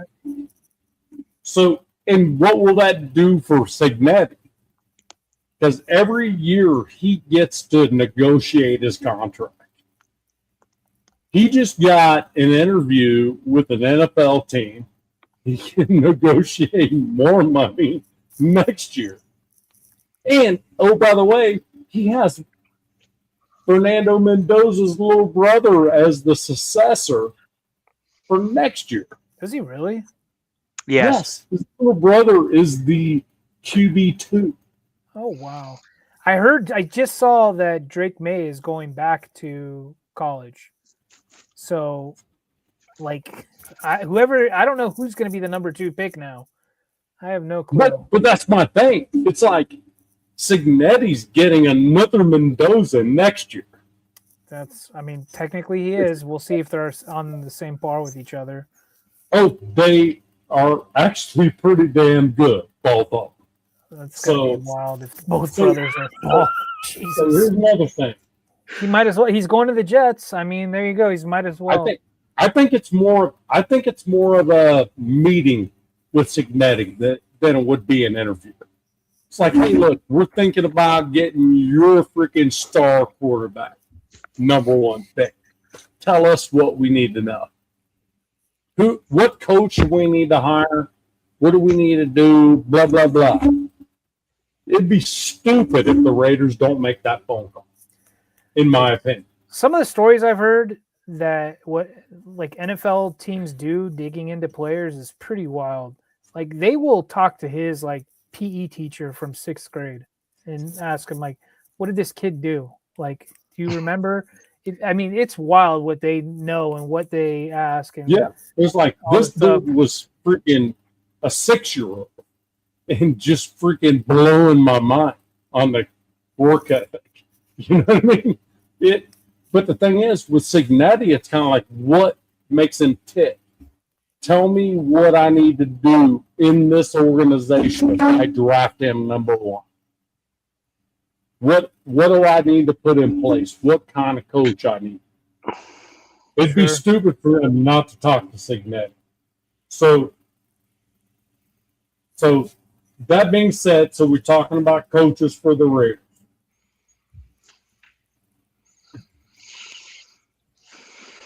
So Go ahead. That's Spytek and Brady that, are probably going to be doing all that stuff, right? oh, sure enough. But I mean, that needs to be a conversation. With a dude like Mendoza, you need to talk to Signet. You have to talk to him. What makes him tick? What, if we draft him number 1 overall, what do we need to do to make him better than what you've already done? All right. You know what I mean? I think would be smart, right? It's one a of those, business. I mean, in one of those ways is they probably take aspects of his offense that he's currently playing under, and the Raiders adopt parts of that to kind of, help his transition. What kind of coaching gets it? You know what I mean? What kind of coaching? Do you like poke at him, or do you like be nice to him? What kind of that kind of shit? Yeah. I mean, because I've heard stories. That's funny that you said that. I've heard stories where there's guys currently in the league who the head coach is not allowed to talk to them. Believe it or not. Right. Yeah. You guys heard about Kyler Murray, right? Where the head coach wouldn't even talk to him. He had to pass everything to the quarterback coach to talk. I don't blame him. Kyler Murray's a freaking turd. Right. Yes, I agree. So I don't blame the head coach going, dude, you're going to get me fired, bro. That's what I would say to him. You're going to get me fired because you suck. Yeah. You don't work hard. You know what I mean? You're like this tall and everything else. You have to work hard at your size. Look at Bryce Young. That's what he does. He works hard. And he gets better. You don't. So, after the Signetti thing, I was like, okay, so three big things actually happened, which one I don't think is a big deal. Stefanski, whatever. That's not a Raider. Tomlin, it's likely he won't coach next year at all. Yeah. I don't think he wants to. I don't think he will. They made a mutual agreement. The crazy part is the Steelers have only had 3 coaches since 1969. That's what. And earlier I said, "Damn it, you guys freaking killed my freaking." Anyway, I said the Raiders covered that in one season. 3 coaches in one season. We covered that in one season, and they've had 3 coaches since 1969. That is crazy. You've got kids growing up with these coaches, man. Yes, exactly. There's an entire generation of Steelers fans that will have only ever known a single coach. Yep. Yes. Ever. Exactly. Ever. Exactly. And that's a change. That's huge. I don't know where the Steelers are going to go from here, to be perfectly honest with you. That's crazy. The Rooneys are going to be like, fuck, we got to have another 20-year coach. You know what I mean? To keep this going.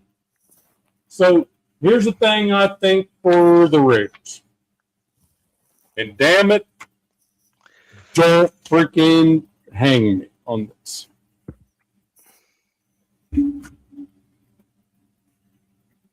Okay. If it's Clint Kubiak, I still want an OC like Davis Webb. That way, Kubiak can be the head coach, has an OC, or maybe Mike McDaniel. Because typically when head coaches get fired, they go back to the coordinator role. Or Everett from the Panthers. Do you even know who that is? As a DC. I want to explain. Look, I don't follow the Panthers as most Raider fans do, but my wife's a huge Panther fan.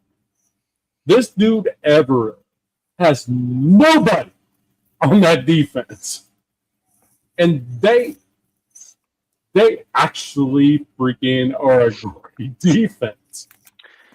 You realize that he was almost the Broncos defensive coordinator, right? What's that? He was almost the Broncos defensive coordinator. He was. And then when Sean Payton showed up, he fired him. Well, no, he was He poached. got let go. He was poached. So he was a positional coach. He Yep. was never a DC, right? He was a positional coach. He was a DC because the DC was already fired. Yeah. He was the intern. Yeah, and he's that dude is gonna go places in the league, like, for sure. Richie, who do you think is the betting favorite to be the Raiders? I'm hearing Kubiak, but one of my sources that I just went on, he's the betting favorite for the Falcons head coaching job right now. They think Matt Ryan's going to hire Clint Kubiak, which I think it was interesting because that was the name that I was hearing all over the Raiders. That's their number one freaking hire. However, I have a sneaky pick for you. Sneaky. For you guys, right? For the Raiders. Yeah. If the DC type head coach, I would lean into mentor in a DC role, or even keep Rob Leonard as the DC if mentor is the head coach. I would be sick, nauseous seeing some of my players go to Vegas. Oh my God. Oh my God. We have 23 free agents. This brings me into who would be lured by Mendoza for OC. I think Kingsbury would accept the OC role for Mendoza. I can see that because he is kind of like what he did it with Jaden, and then before Jaden Daniels was that Murray? No. Now, here's the thing. Who else did he I work with? think if our head coach is going to be a DC, it'll be Robert Saleh. Yep. Believe it or not. Yep.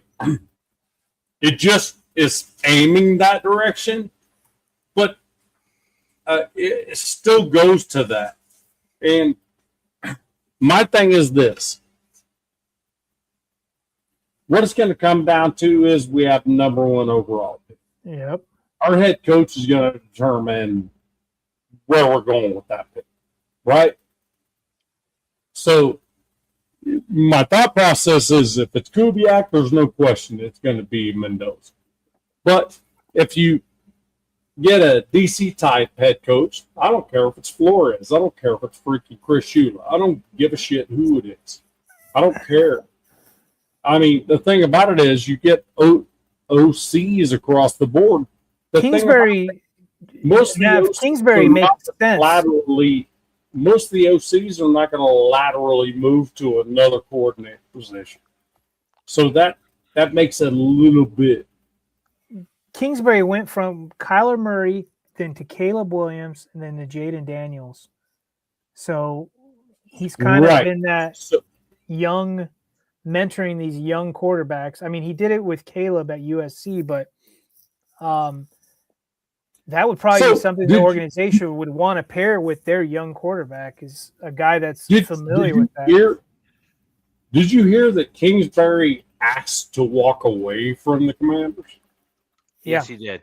Yeah. So, from what I understand, couple dudes, don't know. I trust him. They said he did not like the way that Jaden Daniels was developed. So he walked away. Like developed in college? Because, I mean, he had a big part of that in the league. developed in the NFL. He did not like the way they put him in harm's way and that type of stuff. His Kingsbury's offense is not a full-out run with the quarterback stuff. He's more of a McVay style deal, play action, freaking roll with the RPO, and if it's available, you go. But they were making him run a lot last year. It got him hurt a lot, and so what I'm gathering from what Kingsbury said was he walked away from it because he didn't like the way he was being developed. I don't know. To be honest with you, that is not a fucking, that statement right there is not false. Dan Orlovsky, I'm not saying it'll be this year. At some point, Dan Orlovsky's going to be an OC somewhere. I promise you that. He needs to remember. He needs to first learn how to play quarterback first. Not run out of the. No, most quarterbacks are not OCs. No. No. Backup quarterbacks are like Kubiak. They are, and the reason, yes, and the reason is that backup quarterbacks had to actually learn the position, the X's and the O's, because they were always subpar in terms. They were always subpar in terms of talent, so they had to learn all of the other things to get to the level that they were at, and then try to use. They had to try to use what's between the ears. Real quick on that, actually, and this is super interesting and perhaps a good transitionary piece to kind of close out the show with in our quick rapid fire is Shannon Sharp interviewed John Elway, perhaps for the first time on his show on Club Shay Shay. And probably the most intelligent thing I've ever heard from John Elway was he said, I would have made a horrible quarterbacks coach or coach in general. And he said, when I was playing, I just kind of like knew I could do things. Right? Like he's like, and that makes total sense. First off, John Elway had a cannon attached to his arm. Like it was ridiculous. Like it was ridiculous. And so several broken ribs on receivers in practice that didn't have shoulder back. Yeah. So like when you have a dude that can throw the ball that well and that hard, there's just certain things that he can just naturally do that someone else can't. So he's going to be like, what do you mean? You just kind of like take 2 steps to the right and then like as you're falling down, throw it 65 yards. Right. Just do that. Yeah, just do it. Like just do that. Yeah. And like yeah, and then the average guy's like, dude, I can't throw it 45 yards on a good day. Right. And so that's the difference between like a guy like Elway and a guy, the average quarterback even in the NFL, right? And so like as Elway said, he goes, I just knew to do things. Like I could just do the thing that I needed to do. And so I would make a horrible coach because like I could just do something. I didn't know how I just did it. I just did it. And communicating stuff. Yeah, exactly. Yeah, born talent you can't teach. Right. And so whereas like Gary Kubiak was like, no, dude, I had to learn how to plant my feet. I had to learn how to shift my weight.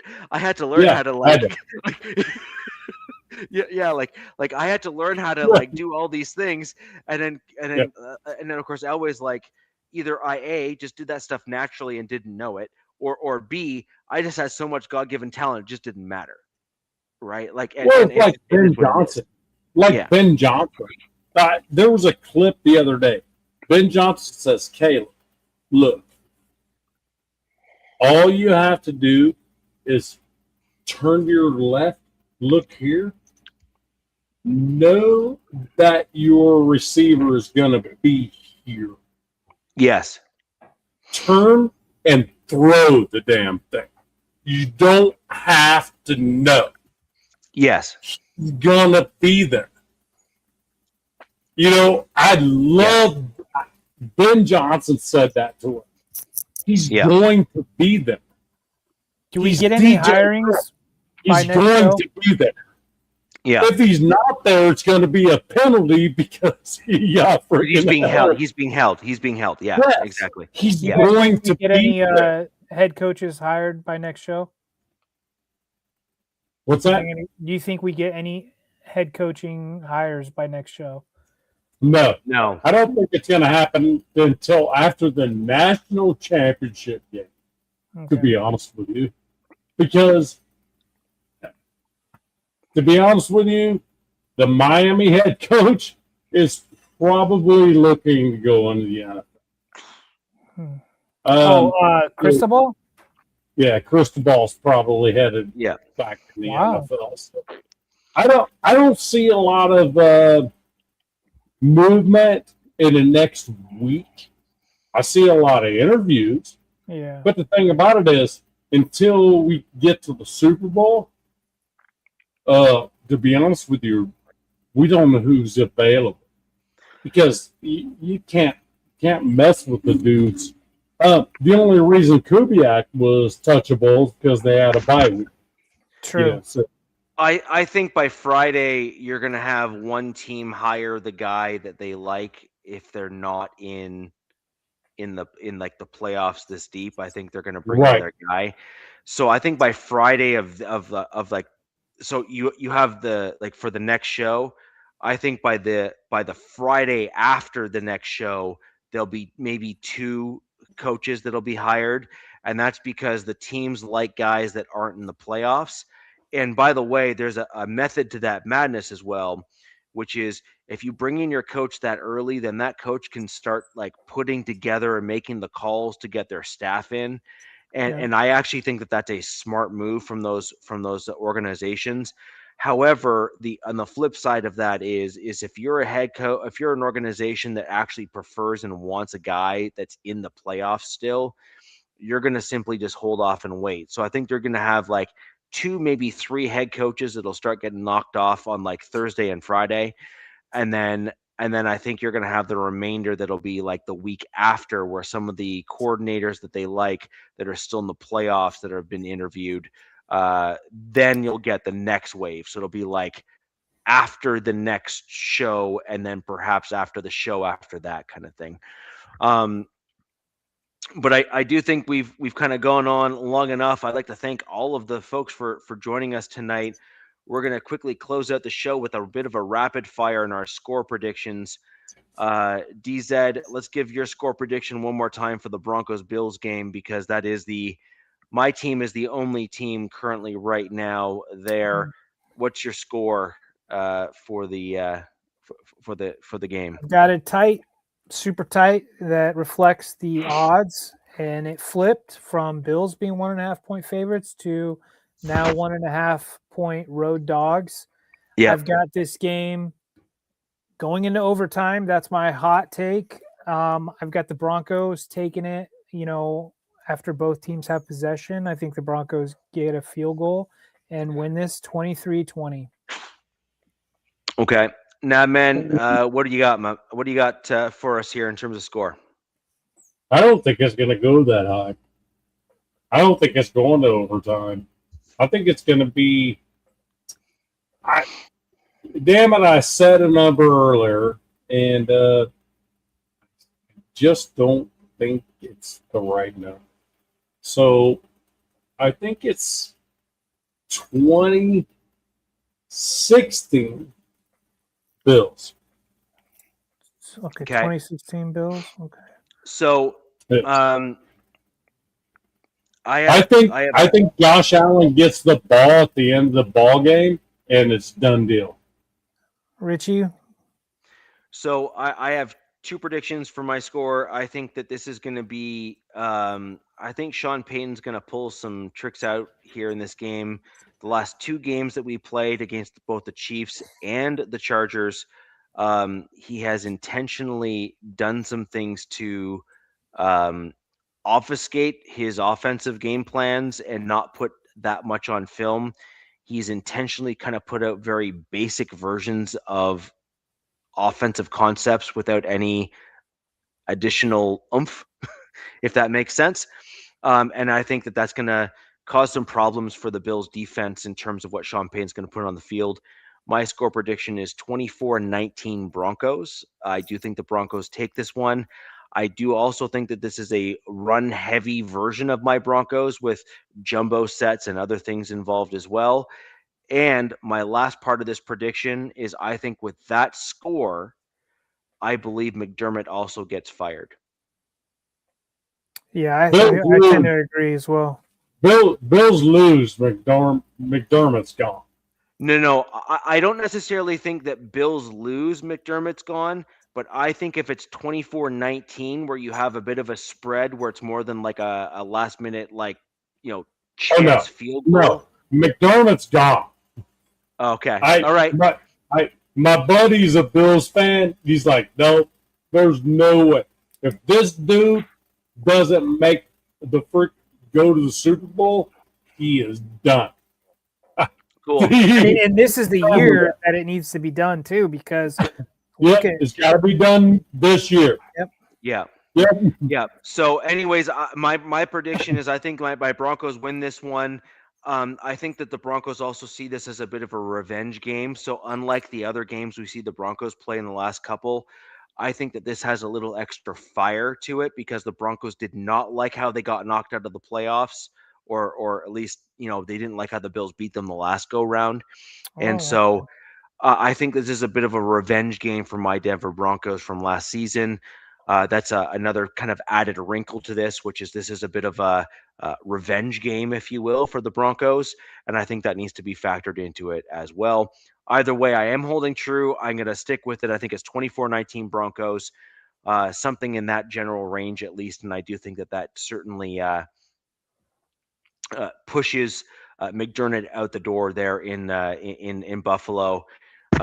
He is definitely, in my opinion, kind of the John Fox of the Buffalo there, where they're going to want to move on to find someone that can get them across the finish line.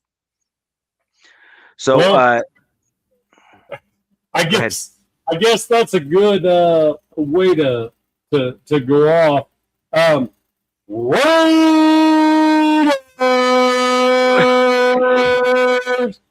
For all those dudes that are asking me to do it.